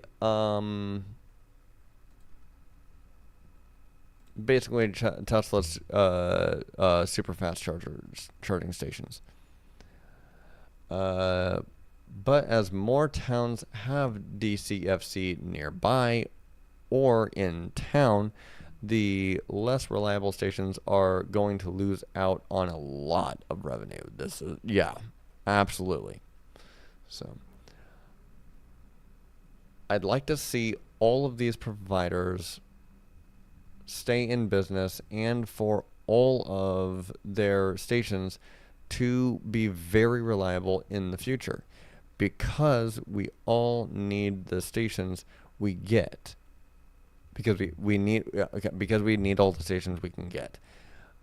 But if that doesn't happen, some of these are providers I didn't mention. Some of these and other providers I didn't mention. Yeah, some of these and different providers I didn't mention here will probably sink, and some of them are going to sink regardless, right? Some of them are just not going to be. Are just not going to thrive because they're in they're in a bad area for it, or there are some places in America apparently that electricity is just the flow of electricity is just not reliable. That any little storm or something like that can just knock the power out for hours or even days. There are places where electricity is coming from. There's a lot of places where electricity is coming from burning coal and other gases and things like that we just don't want. We want it to come from as clean and renewable energy as much as possible. So there's a whole bunch of different things to consider, rather than just putting uh, uh, putting charging stations just in as many places as possible. There's some places where it just won't make any sense to. There are. There are some places where it makes more sense to put a slow charger rather than a fast charger in some places. Just a whole bunch of different things come into play here. So, private investment. The biggest question mark of 2024 is whether EV charging will attract more private investment. As it stands right now, governments are pouring billions into charging, but in many places, people want to put any okay. But in many places, nobody wants to pay to put any in. Ooh, not good. The property owners wants to rent space. EV charging companies want more money from investors. Investors are skeptical of the returns. Everyone thinks someone else should be paying the money in. Should be putting the money in at this point, with the exception of some limited efforts by manufacturers other than Tesla. Will that reach a tipping point and change? This is a particularly important question for rural areas in the United States. Dieselgate money often went to EV charging, and only some of that got spent on the back roads. NEVI,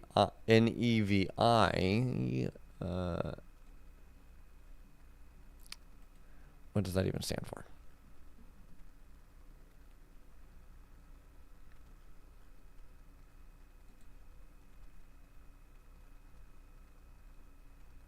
National Electric Vehicle Infrastructure. Okay. Government organization. Got it. Is only for roads that are part of the national highway system, and that often excludes even U.S. highway system roads, but includes some local roads deemed essential to defense. We could be years from seeing improvements in that area, but will need to happen eventually. Okay. So yeah, I mean, the private investors thing, I get it, because if there's one thing that customers love to do, it's to save money, even at the expense of a company giving them what they need. And investors like a return on their investment, obviously. We're not talking about angel investors. We're talking about, people that invest in companies and expect a good return on their investment. And that's totally understandable. If you want to use your money to fuel something and you're expecting a decent payout, then and you don't get that, well, then that was money wasted, essentially. Or not money wasted so much as just, they get the money back, obviously, in other ways, but, I can still see where it would be, you would feel very defeated if you're not able to get a return out of it. So and the other thing that I'll mention is much like even just plowing the roads of snow.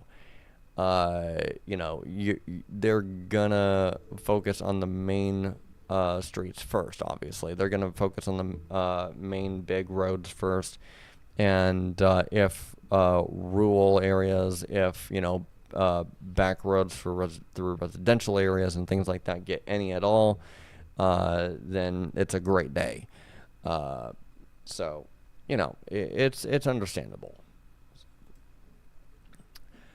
Okay. Next article. Reflections. How cycling changed my life. I wonder how well I'm going to be able to relate to this guy here.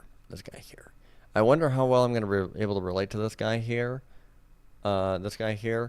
Because my story of how I got into cycling in general, and let alone electric bikes, well, I'll let you know how it compares as I read into it. So, it's right over here for my live stream, but it's right up here if you're watching the short. Riders credit pushing the pedals with everything from overcoming injuries to triumphing addiction. Cycling is often touted as a revolutionary transport mechanism that can help decrease traffic, carbon emissions, and greenhouse gases. In addition to these environmental benefits, regular cycling has been showing to improve cardiovascular fitness, mental health, and mobility. Recent year-end social media posts show that cycling benefits riders beyond what meets the eyes. Recent year-end social media posts show that cycling benefits riders beyond what meets the eyes. I had a pretty tough 2023. I went through a bad breakup, multiple surgeries without any family around, and my cat was diagnosed with seizures later in the year. There were many moments I felt like I couldn't keep up anymore. But in the end, cycling saved me. Posted one Reddit user. Hey, guess what?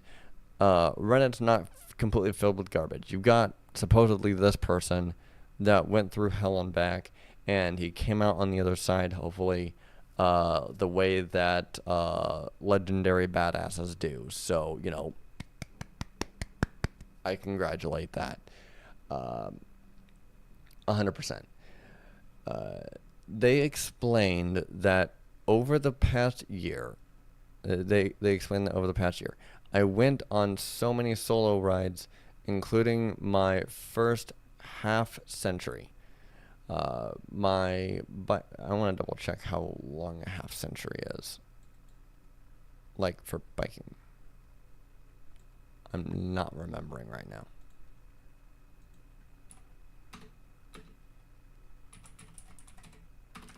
I cannot type.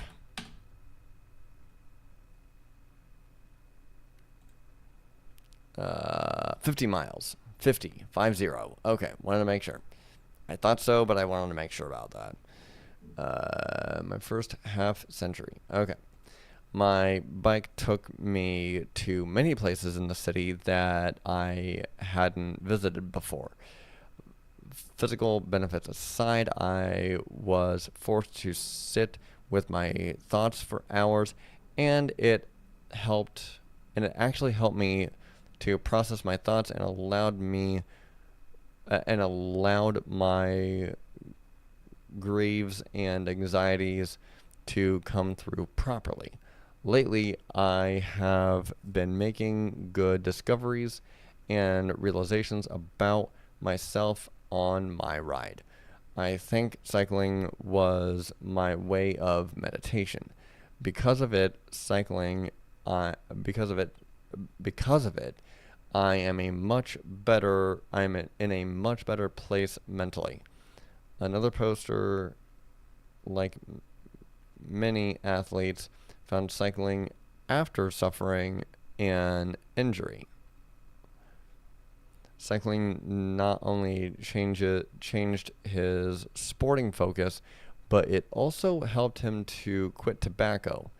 Nice. Okay. Cycling is the cure for whatever shit finds its way into your life. I found cycling after double knee reconstruction at 20. The surgeon said no more snowboarding or skateboarding to take up bike riding. The surgeons, let me make sure I read that right. The surgeon said no more snowboarding or skateboarding to take up bike riding. I did just that. Okay. So he didn't jump on, he didn't do any more snowboarding and he didn't do any more skateboarding, but he did take up bike riding. So cool. The surgeon said I did just that. Said co for me. Oh. Okay. I was about 6 months into this journey when I decided that I'd be better at cycling if I quit smoking.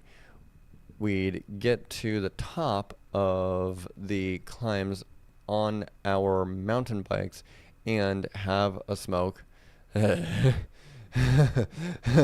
Yeah. I was so into cycling that I quit in there. Yeah. Smoking and cycling do not go together. I want to make sure that I make this 100% clear. Smoking and cycling do not go together. They just don't. Cycling constrict your airways. Guess what you need the most whenever you're cycling? Air. So, yeah. You want to quit smoking? Hop on a bike, because I guarantee you, cycling is gonna suck if you're a smoker. But if you're not a smoker, then if you become a non-smoker, cycling or scooters or skateboarding in general is going to be a hell of a lot more enjoyable for you than if you were to be a smoker. So. I was so into cycling that I quit smoking that quitting smoking finally stuck. And it was pretty easy because I had something to focus on. A third person posted about how cycling helped with their sobriety journey. Cycling has helped keep me booze free. Yes. I was drunk 24/7 and would long for my bike and go to explore. Cycling is a euphoric experience for me, and being deprived of it drives my soul. And being deprived wait, hold on. Cycling is a euphoric experience for me, and being deprived of it deprives my soul. Okay, that makes more sense. Being deprived of it deprives my soul. Maybe it's just my way of getting outside and experiencing the world around me. It's something I care about enough. It's something I care enough about that today I will not drink for tomorrow. Today I will not drink for tomorrow. For another poster, riding is primarily a way of life. Me. Despite that fact, they found immeasurable benefits off the bike. Biking is my way of commuting, so it's less of an option for me. So it's less of an option for me. That being said, with all the stress I've experienced I've experienced this year, I don't know how stressed out I'd be if I drove everywhere. Yes. I've got to say this. Part of my story includes the fact that I did have two cars in the past. Two, two, two. That's four. That's two. Okay, I did have two cars in the past. Okay, they were both very nice beater cars.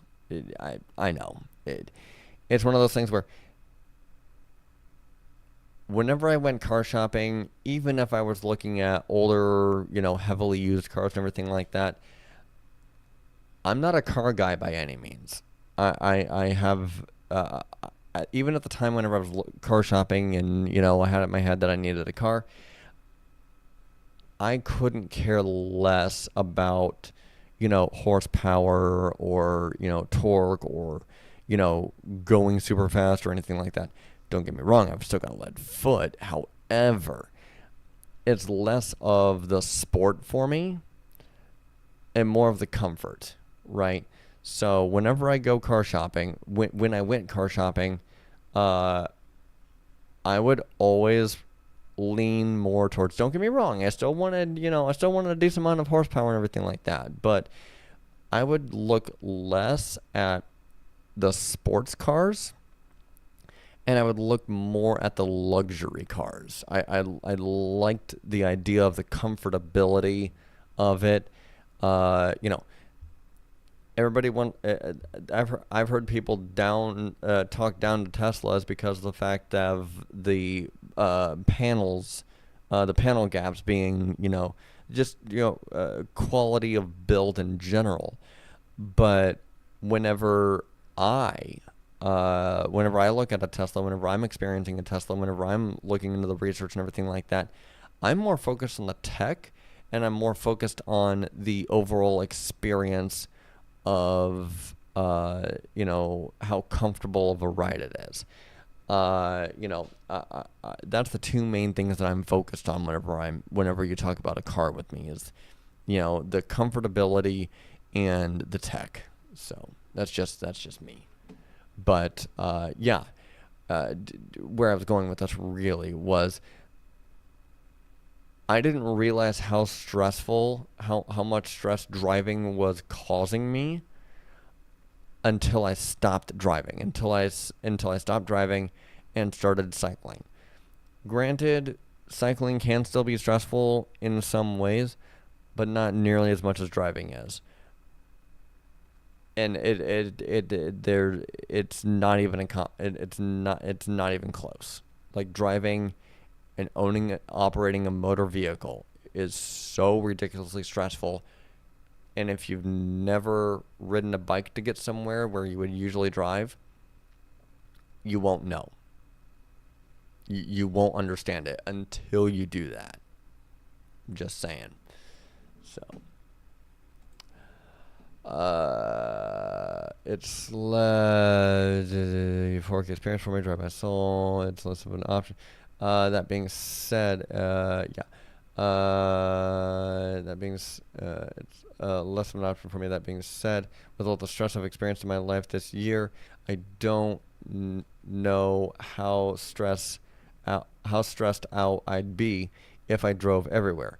My mom died. I changed jobs a couple of times, and I moved technically twice, but only one move was major. Biking and dancing have helped me process a lot. It's not just the actual act of biking and dancing, although that has helped out a lot. It's also the friends I made through those activities and bicycle activism. Cycling transforms lives every day.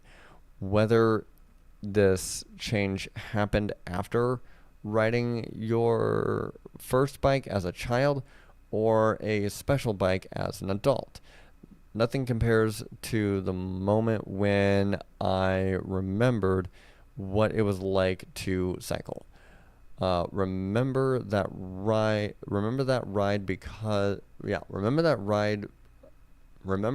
ride because one day you'll always look back on it and remember that this is when you found yourself as an unknown Reddit post.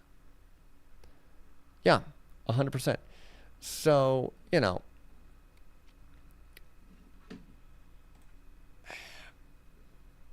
you won't know the joy of riding somewhere over, choosing riding over driving. You won't know the joy of really truly being able to give every single gas station you pass the finger, because even if you want to, if you're driving an internal combustion engine, you still got to pay that money. You still got to pay attention to gas price and everything like that. I legitimately have not paid attention to gas prices for literally years now, because that's just how long I've gone without a car officially. Like, I have not had a car in my name. I do still have a driver's license, and I will still drive my girlfriend's car. We took a trip down to Indy a few times for a few different things. And obviously we took her car, or I got a rental through Enterprise and whatnot like that. So I am still fully legal to drive. I know how to drive. And when I need to, I will. I just don't like driving in dense, populated urban and residential areas. I think it's overkill, because it is, in all honesty, in a lot of ways. And it's just something that I just don't like doing. If I'm going on a road trip or something like that, absolutely 100%. Put everything into the car and let's just go. Give me an open road highway any day of the week and I'm, cool as a cucumber. But the moment that you stick me behind the wheel of a vehicle in an urban area, know that even if I seem like I'm okay, know that my stress is eating me alive from the inside out, from the moment that I hit the gas pedal until the moment that I shift into park, because I just do not like it. I will hide it. You won't really notice it. But that's just simply what happens. My stress level goes through the roof. And you as a driver, all the daily urban drivers, I'm addressing you directly. You won't know the joy of riding a bike to get somewhere as opposed to driving to get somewhere until you actually do it. The question is, can you do it? If you don't think you can, then the answer is no. Because it's only until you think you can that you'll actually give yourself the opportunity to. And that's just that's just at the core of it. If you don't think you can, or if you do think you can, you are right. I didn't think I could ride a bike at all myself. I thought I was way too skinny. I thought that I'm not athletically built. I thought that, any gust of wind would blow me over because I'm so lightweight. I thought that the first time that my bike tires hit the street, I would have driver after driver after driver after driver just aiming for me and trying to run me over. I'm happy to report that is not the case, because, yep, I've still got a pulse and I'm still here. So, riding a bike is not a death sentence. What is a death sentence is a body at rest, because what does a body at rest do? It tends to stay in rest. If, your version of going out to the real world is literally to take your ass from a couch to a car seat, then congratulations, you've replaced one problem with another problem. So it's one of those things where you need to believe that you can do it in order to be able to do it. If you live in a rural area or something like that where you have one neighbor for miles and that's it, okay, fine. You're gonna have a different experience than what I am. I've ridden on rural streets in the past. It's been a while and I haven't done it all that many times. You feel like you're the last human on Earth. To me, that sucks. Some people may like that. I mean, hell, there wouldn't be anybody living in rural America if they didn't like it. So, it's one of those things that, again, if you think you can, you will, and if you don't think you can, you won't. It really is that simple. So, at any rate, getting on to second to last article here before I go on to X. I've been live for almost 2.5 hours. That is some seriously good timing. I am very proud of myself right now. It looks like this next article. It looks like this next article right here is going to be a fairly decent length one. All right. Oh, jeez. Okay. Let's see about this. 40% of electricity is 40% of U.S. electricity is now emissions free. Hey, that sounds like a big W. That sounds like a big fat W right there. That is a big win. I am here for it. I'm alive to experience it. Let's frickin' go. Pull a little pierogi there for a second. If you don't know who I'm talking about, oh my God, scammer payback. Okay. Good news as natural gas, coal, and solar see the biggest changes. Awesome. You know what? Hold on a second.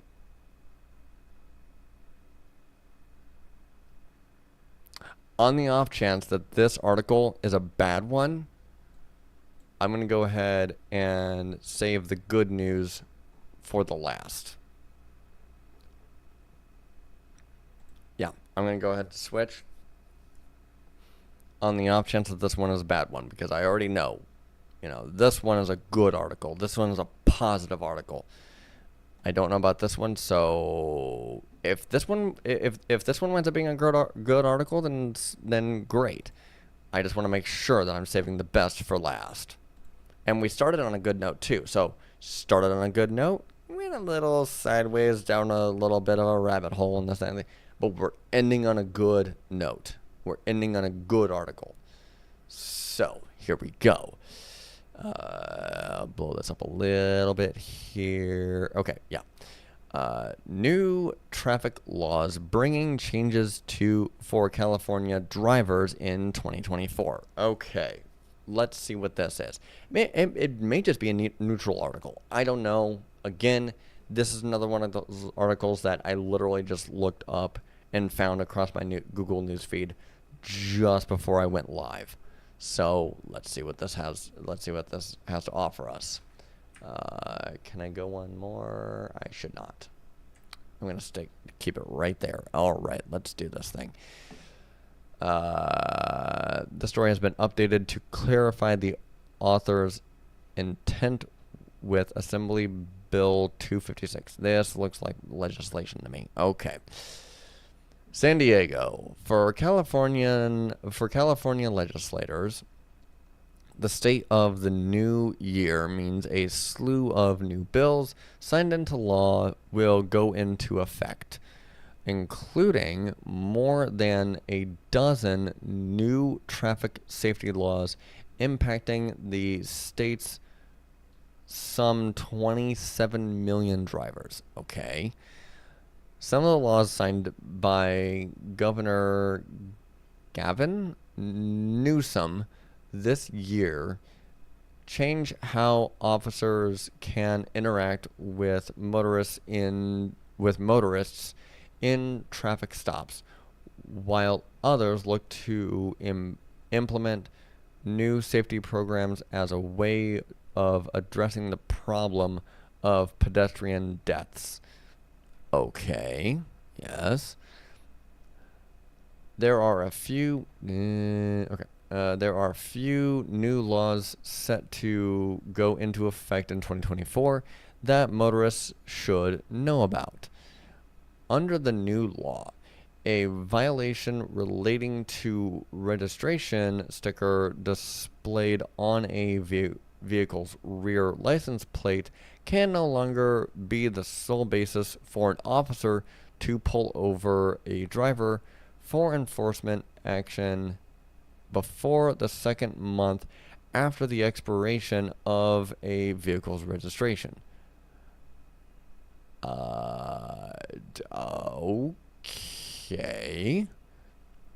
Let me make sure I read that right real fast. Under this new law, a violation relating to the officers relating to the registry a violation relating to the registration sticker displayed on a vehicle's rear license plate can no longer be the sole basis for an officer to pull. Wow.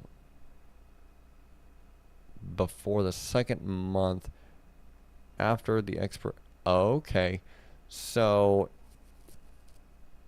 if I'm understanding this correctly, drivers can have a sticker on their plate that is up to 2 months past its expiration date. As long as within that 2-month expiration date, officers are not legally supposed to pull over a driver based on that alone. Got it. I hope I'm understanding that correctly.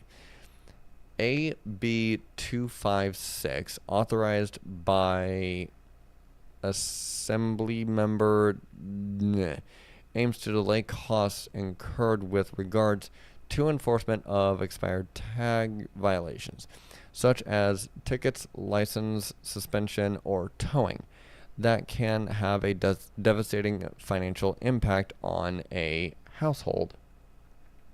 I mean, that's true. I can see that. I can see where they're coming from with that. So, other state lawmakers who support the bill said it will also help limit officers' ability to make pretextual stops, or stops that are used as an investigative tool for something completely unrelated to the actual reason for a driver was pulled over. Okay. I can get behind that. According to advocates, this kind of enforcement for procedural vehicle code violations, which is disproportionately used against black and Hispanic motorists, has also been found to lead to excessive costs for the drivers, or in some instances unnecessary escalation to use force. Okay. Yeah.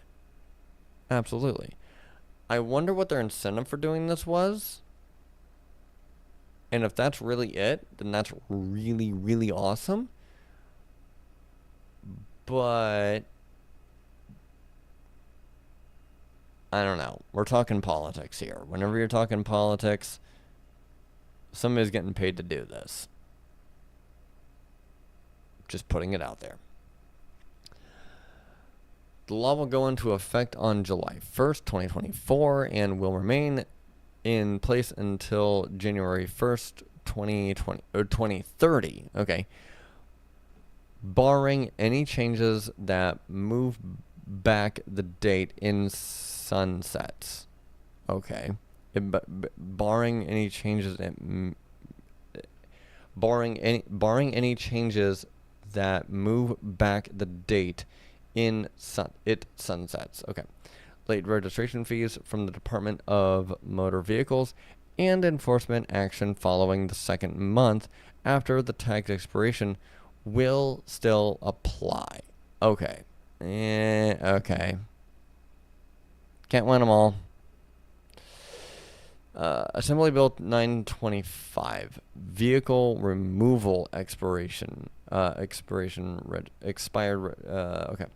Similarly to AB 256, AB 925 changes guidelines for officers or traffic enforcement officials when dealing with expired registration violations. Starting January 1st, the new law will require authorities to verify with the BMV if a vehicle does not have up-to-date registration before towing for tags that expired 6 months or more 6 or more months prior.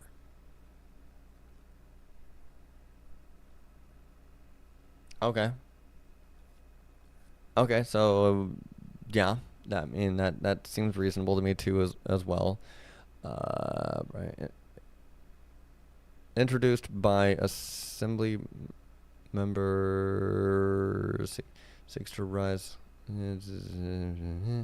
Okay.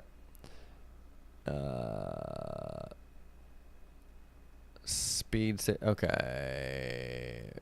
Prevent extreme hardship. Okay, yeah. Vehicle Speed Safety System Pilot Program. Okay.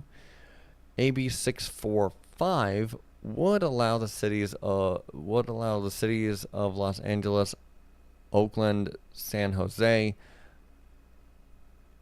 Glendale, Long Beach, and County of San Francisco to deploy a limited number of cameras for a 5-year pilot program starting in January 2024 to monitor and enforce speeding. Oh boy. According to the bill, the program would focus on areas such as school zones, high injury roadways, and known street racing corridors in geographically diverse areas. Okay. Drivers that are found to be speeding through these areas will be subject to a civil penalty relative to how many miles per hour they went over the speed limit. Okay. Again, this relates back to build infrastructure that physically incentivizes drivers to slow down, and you won't have a problem with people speeding because drivers overvalue their cars to the point where they will slow down if they believe that their vehicle will be damaged by the infrastructure if they wind up losing control too easily or whatever the case is like that. Like, a bumpier road, a bumpier street will slow down vehicles because, you drive over a rough street or something like that and you wind up running the risk of damaging your car. Driving becomes super loud and annoying at that point, and it's not a pleasant experience for anyone involved, realistically. So, that's just one of those things where cameras won't do anything. Putting up lower speed limit signs won't do anything. Putting up more stop signs won't do anything. The only thing it'll do is put more money in the city's pocket, specifically the police officer's pocket, because they're going to wind up patrolling that area for a little bit longer, a little bit more now that they have those new signs up or lower speed limit signs or whatever the case is like that. And now it's just, hey, you're speeding, we're going to take a picture of your license plate and send you the bill through snail mail. That's pretty much going to be the way it works. So they're not even going to stop you from speeding physically. They're going to incentivize you to speed while still ticketing you to speed. It's so much of a trap, it's not even a trap, basically.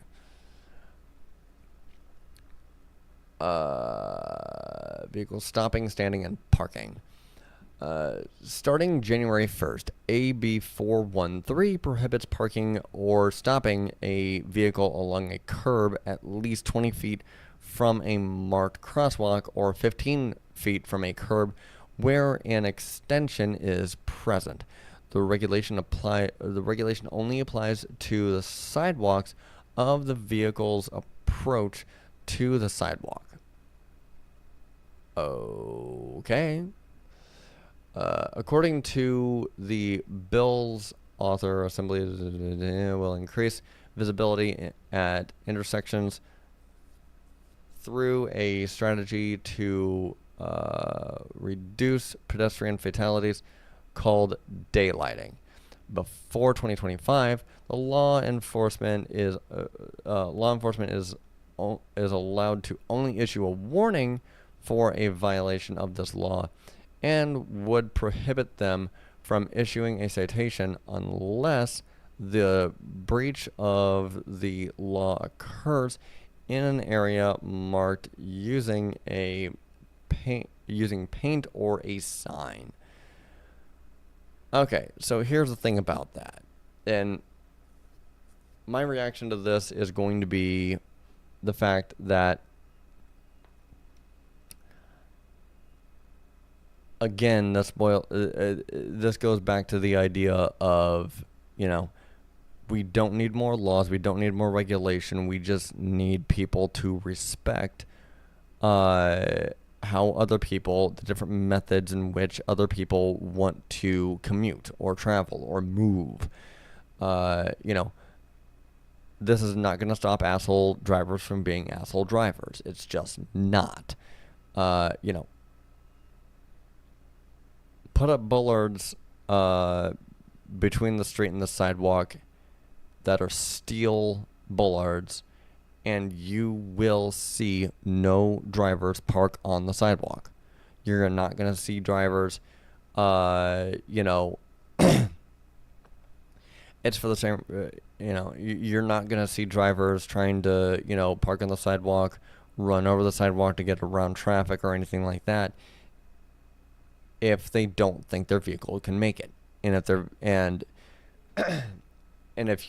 there are bollards there, that are, concrete or steel bollards, then drivers are not going to try. It really is that simple. It really is that easy. And all these regulations are doing is just going to pad the pockets. Well, these last two that I've read here so far. The registration tags thing, that one, that one just kind of give you more drivers a little bit more of a window to make sure they got all their ducks in a row and everything like that. So I get that, but the this one right here and then the traffic cameras thing or whatever like that, all that's gonna do really. I guess there is the other thing of, hey, if cops are in hot pursuit of a driver or something like that and they're not finding them, then they can then they can resort back to the camera's live feed to find the driver. But it does that kind of thing does not happen every day. It just doesn't. So yeah, my brain automatically goes to, well, their pockets are being padded by this because, hey, you're still going to be physically able to do this and incentivized to do this based on the design of the infrastructure itself. So, at any rate, how much longer do I have to go here? Okay, less than a half hour.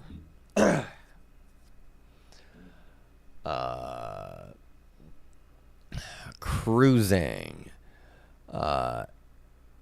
AB 436 ended a decades-long ban on low-rider cruising along California with the repeal of regulations in the state's vehicle code that allowed local governments to implement restrictions that directly targeted those type of cars. This includes regulations of cruising, which is when a vehicle is driving low and slow on streets, and the operation of vehicles that have been modified from their original design to make the body of the car closer to the ground than the bottom of of its rims. Oh dear God.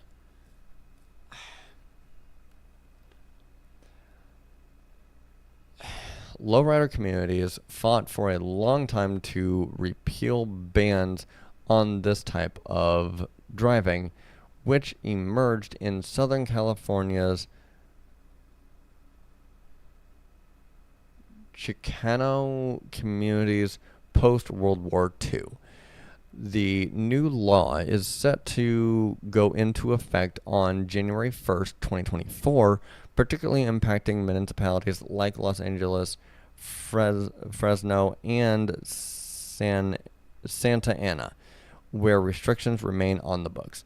I don't get, I get there's a whole culture of lowriders. I get that there is. But again, I go back to the infrastructure's not made for it, and it's not taken care of either. Unless you're talking about some sort of street or something like that is taken care of properly for lowrider vehicles, in which case it is as smooth as Lightning McQueen made the frickin' Route 66 in Radiator Springs. That, you know, he did it after he won the race with Dog Hudson and everything like that, or lost the race with Dog Hudson and everything like that. Unless you were talking about a road that is that smooth, like as smooth as he made that road, street.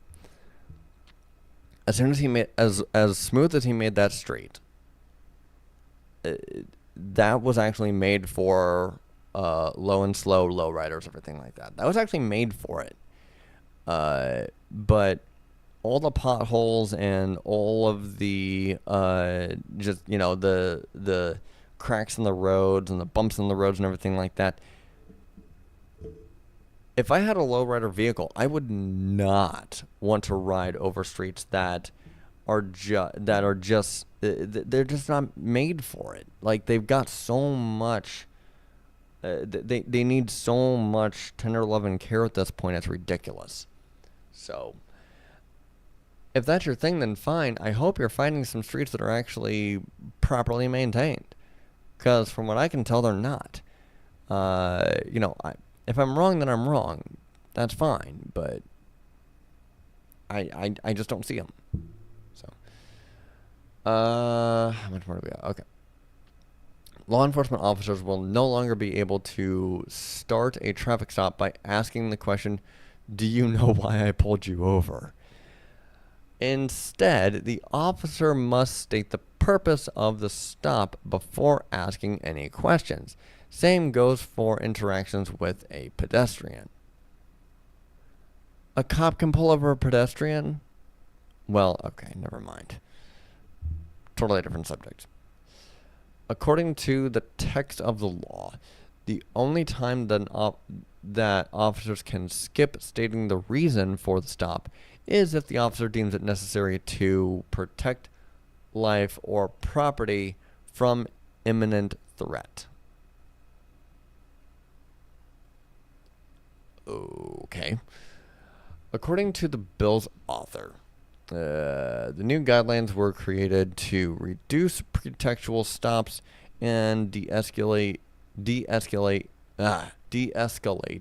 interactions between police and civilians. The requirements will go into effect on January 1st, 2024.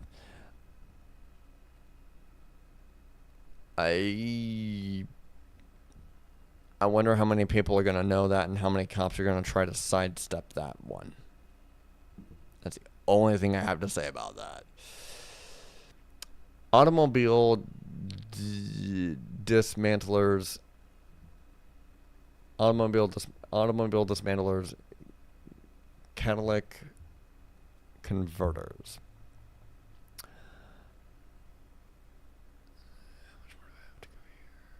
Okay, not much. Okay. Honestly, I'm getting hungry, so I want to kind of wrap this up pretty quickly here. Okay, responding to a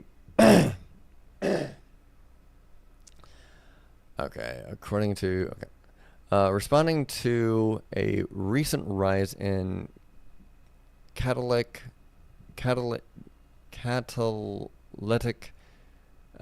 converter theft, AB 641 makes it a misdemeanor for unlicensed automobile dismantlers or individuals who are engaged in the business of buying or selling vehicles with the purpose of dismantling them to possess 9 or more catalytic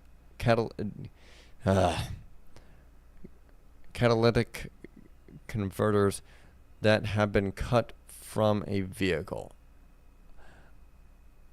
Okay, I am not enough of a mechanic to know what the hell this is talking about, and I don't feel like Googling it right now, so I'm going to just move on. Another law aimed at addressing catalytic converter. Okay, I'm just going to pretend like that's good then. Okay, so, yeah. Some of these laws make sense, others don't, and I'm ignorant on the last two. Can't expect me to know everything. Okay. In this particular one, this is the one that I really wanted to end on. Afterwards, I've got 2, 3. Yeah. I've got 3 bookmarks to end on, and this one seems like it's going to be a very good note to end on as well. So, started with a bang, ending with a bang, and then it's 2024 next week. Ready for it. Just before the holiday break, the U.S. Energy Information Agency released data on the country's electric generation.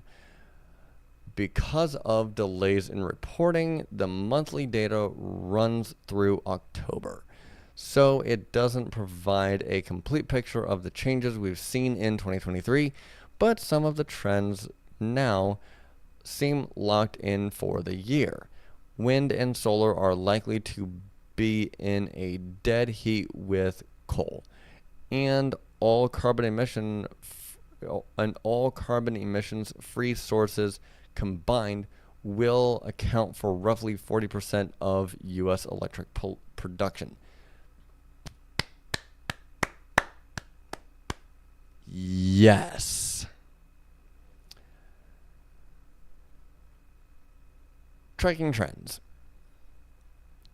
Having data through October necessarily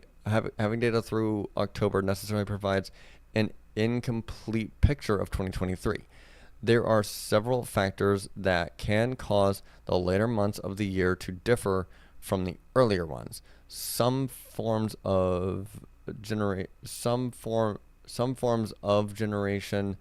are seasonal, notably solar, which has its highest production over the summer months.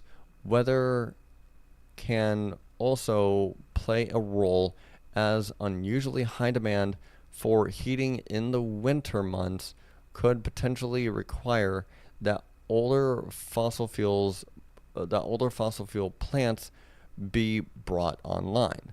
It also influences production from hydroelectric plants, creating lots of year-to-year variations.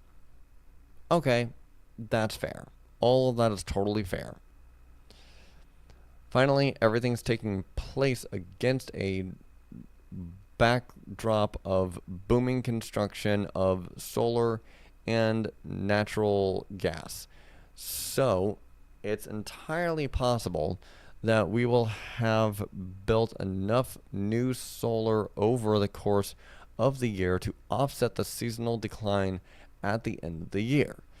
Let's look at the Let's look at the year-to-date data to get some of the trends where things stand. We'll then check the monthly data for October to see if any of those trends show indications of reversing. Okay. Most important takeaway is that the energy use is largely flat. Overall electricity production year to date is down by just over 1% from 2022, though demand was higher in October compared to last year. This is in keeping with the general trend of flat to declining electricity use, as greater efficiency is offsetting factors like population growth and expanding electrification. Okay. That's important because it means that any newly added capacity will displace the use of existing facilities, and at the moment, that displacement is happening to coal. All right, let's get right into it. Can't hide the decline. At this point last year, coal had produced nearly 20% of the electricity in the U.S. This year, it's down to 16.2% and only accounts for 15.5% of October's production. That is awesome. Wind and solar combined are presently at 16% of year-to-date production, meaning that they are likely to be in a dead heat with coal this year and easily surpass it next year. Awesome. Yes. Yes. Year-to-date wind is largely unchanged since 2022, accounting for about 10% of total generation, and it's up to overall 11% in the October data. So it's unlikely to change much by the end of the year. Solar has seen a significant change, going from 5 to 6% of the total electricity production.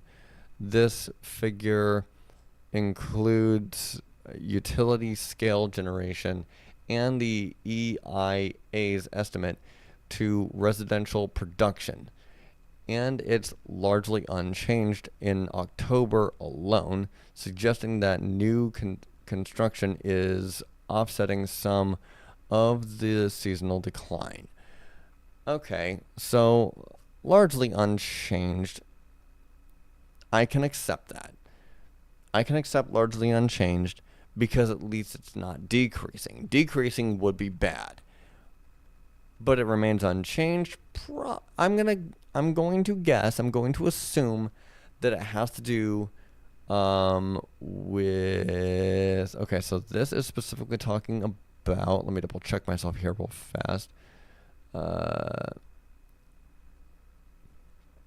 Year to date, yes, solar has been significant. Solar has seen a significant change. Yeah, unlikely to change much.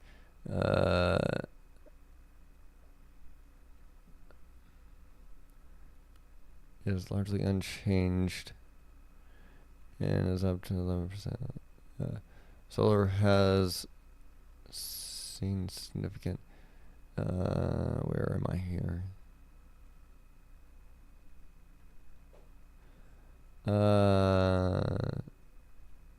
This figure should.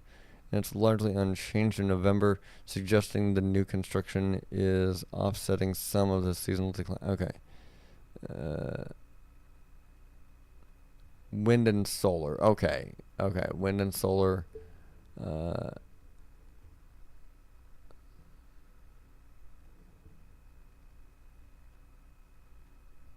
okay. Yeah. I mean, at the very least, yeah. It stayed the same, which fine. U.S. electricity generation by source 2023 year-to-date percentages. 6% solar, 44% natural gas, 18% nuclear, coal 16%, wind 10%, and hydro 6%. Okay. Uh, in large cause. Okay, fine. Hydroelectric production has dropped by about 6% since last year, causing it to slip from 6.1% to 5.8% of the total production. Okay. Depending on the next couple of months. That may allow solar to pass hydro on the list of renewables. Okay, sure. Solar or hydro, it's still renewable energy. It's still clean energy. So that's totally fine. Combined, the three major renewables account for 20. Yeah. Combined, the three major renewables account for 22% of the year-to-date electricity generation, up to up about 0.5% since last year. They're up by even more in the October data, placing them well ahead of both nuclear and coal. Awesome. Uh, Nuclear itself is largely unchanged, allowing it to pass coal thanks to the latter's decline. Its output has been boosted by a new 1.1 gigawatt reactor that come online this year. That came online this year, I think they meant to say. A second of the same site. Okay. Structured commercial protection, fine. But that's likely to be the end of new nuclear capacity for this decade. The challenge will be to keep existing plants open despite their age and high costs. I mean, that's understandable. That is totally understandable. It's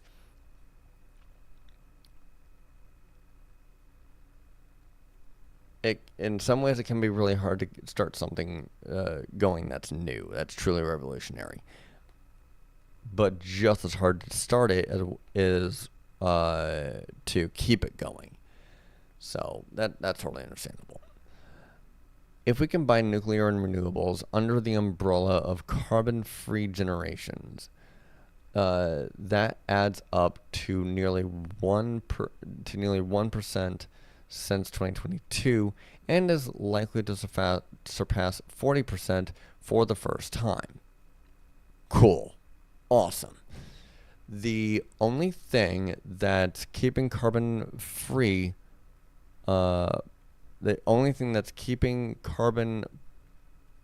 power from going faster is natural gas, which is the fastest growing source of generation at the moment, going from 40% of the year-to-date total in 2022 to 43.3% this year. It's actually slightly below that level in October data.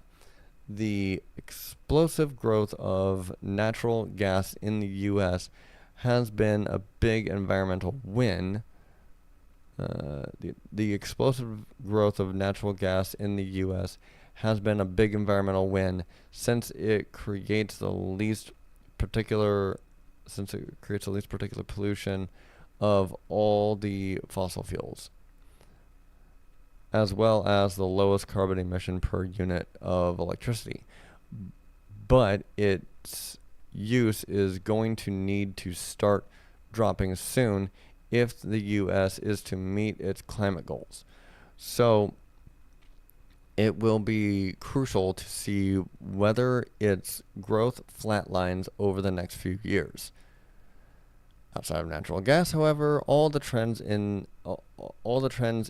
U.S. generation are good, especially considering that the rise of renewable production would have seemed like an impossibility a decade ago.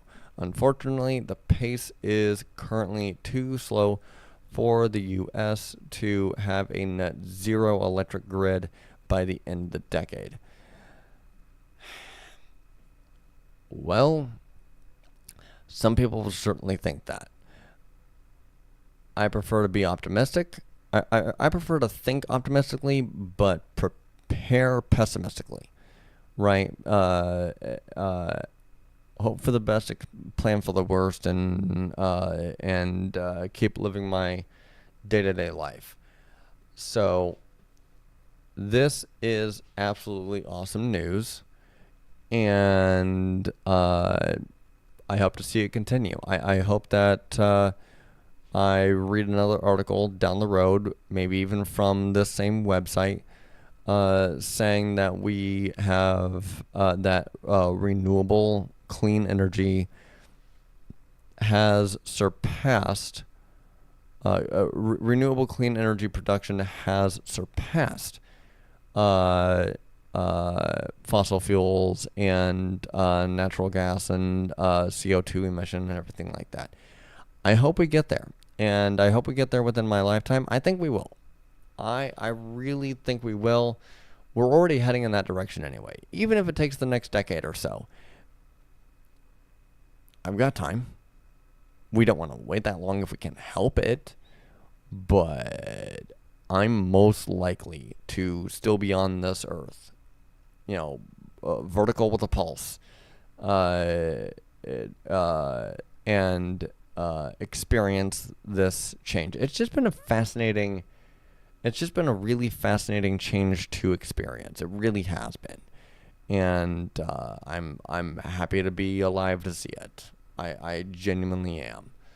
So we will go ahead and check out these last few things that I've got bookmarked on X. And at that point, I will sign out because I have made my 3-hour mark. So let's go ahead and check these things out. Happy Friday! Happy Friday. Happy Friday, guys! Happy Friday. Happy Friday! Woo-hoo, happy Friday! Happy Friday! Happy Friday! There you go. Woo-hoo, happy Friday! Happy Friday! Happy Friday, guys! Happy Friday! Happy Friday! And those guys. Happy Friday! Cool. Awesome. Happy Friday!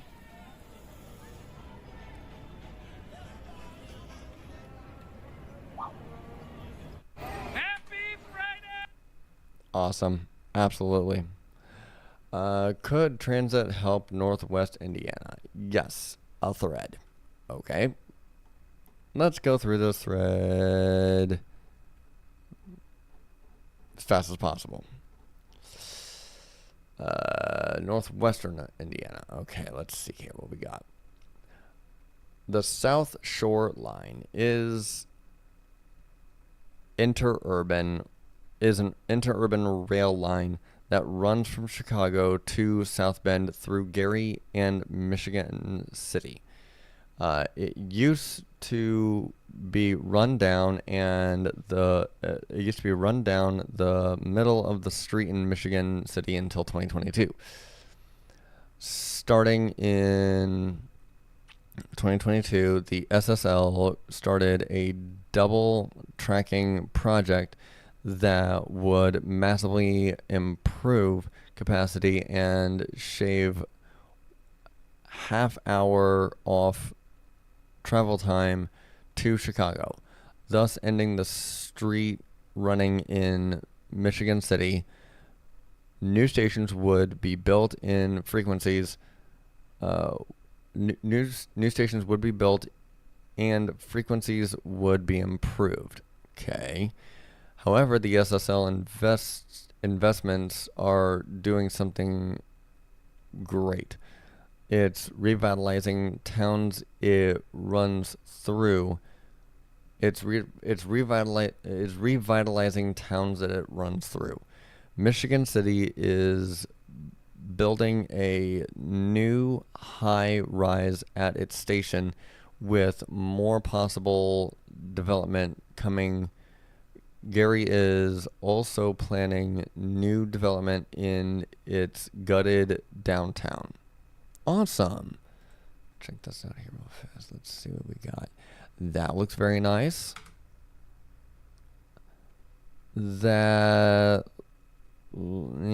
Okay. I'm not sure about having so much parking, but it still looks... The building itself looks nice. I like the trees. I like the somewhat pedestrian-friendly pathway right here. It looks like it's kind of getting into European territory, which has absolutely been very good at making infrastructure actually for people. So, and let's see, Lake Countries.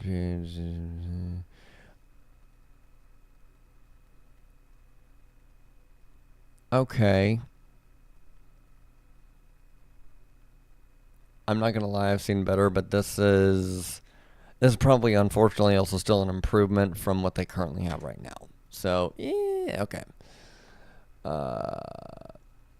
The SSL is also building a new branch called the West Lake Corridor, giving the new interurban service to South Hammond and Dyer. There's already proposals for new developments in Dyer should start service in 2025. However, these aren't the only projects that will happen for these aren't the only projects that will happen or should happen. There should be a branch to Valparaiso. There should be a branch to Valparaiso. Okay. The project that could happen would be Midwest Connect, which could be an intercity Amtrak corridor connecting Chicago, Fort Wayne, Columbus, and Pittsburgh. Okay, I could see that, yeah. Which would benefit a Valparaiso interurban. Okay, yeah, definitely. Ohio owns most of the corridor, so it's pretty easy to get started. There you go. Finally, Gary and Michigan City have mediocre bus systems. Upgrading the buses to modern ones and building BRT that feeds into SSL would be transformative. Hammond used to have buses, but went away in 2012. Should be brought back to feed into West Lake Corridor. Investments in northwestern Indiana would be insanely transformative. A lot of these places are old Rust Belt cities that have been de-invested in due to racism. Tell your reps and local governments to contribute to these investments. Absolutely, 100%.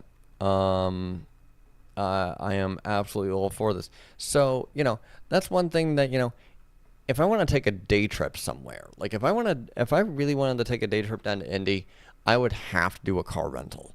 Or I would have to, I would have to do a car rental. Flying is out of the question because it's way too expensive and just not worth it. Unless I'm chartering, in which case, I've got the money, so I don't care. But to get down to Indy, need a car rental. To get up to, to get up in anywhere into Michigan, or to get over to Illinois, or whatever the case is like that, you need a car for that. And I as much as I don't mind an open road highway, I also really wouldn't mind just jumping on a train and just having some of that time to myself in a car, in a train car rather, on a train, just by myself enjoying the scenery. I mean, that sounds like a much more enjoyable experience to me in a lot of ways. Than having to fight traffic depending on what day of the year and what time of the day you go. So, I wouldn't mind taking the train up to, anywhere outside of Fort Wayne for like a weekend or even a day trip or whatever the case is like that. Wouldn't mind that at all. That would be awesome. I would 100% do that. As long as the price was right. And I think, yep, this is going to be the last one here. It is often said cities get the traffic they plan for. There is no better example than the evening rush hour in Utrecht Central Station, where cars once dominated a virtuous circle of sustainable mobility induced by great infrastructure. Let's see what they got here.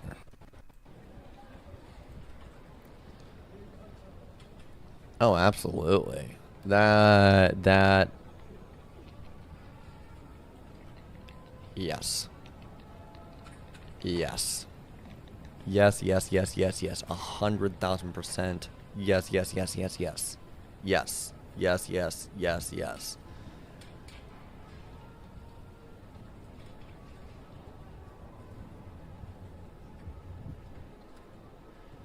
I would love to vacation there. Hell, I would love to live there. That looks very nice. And that's rush hour. Fast forward a little bit here. All right. Well, that will conclude this week's live stream at 3 hours, 13 minutes. I love that. God. 3 hours, 13 minutes. Not gonna lie, my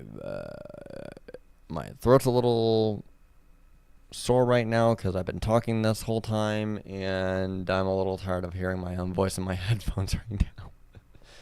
So, that being said, I'm gonna go ahead and sign off tonight. Like I said, keep in mind, just to close out, any ads that you saw on this video, on this live stream, I'm not getting paid for them. No money goes to me. Go to ridewithebs.com, ridewithebss.com. The beanie and the jacket are available for print to order right now. And the hydration pack and electric air pump are pre-orders right now, right here. And yeah, 100% of the profits go right back into my business to help me grow and expand the business as far as I possibly can, as aggressively as I possibly can. This is how I make money, is by you buying these products or just anything here. So this is to help me and my business partners to be able to experiment and Frankenstein together electric bike scooters and skateboards to help reduce driving dependency and everything like that. Everything what we're planning on doing is federally street legal bike scooters and skateboards that don't need license, registration, or insurance to be able to let you zip around town. It's for the safety and efficiency of everyone, and that's what Ebs is all about. So, at any rate, that is the show this week, and I will check everyone out. Have a happy new year, of course, and I will be back with. I'm planning on being back with another live stream next week.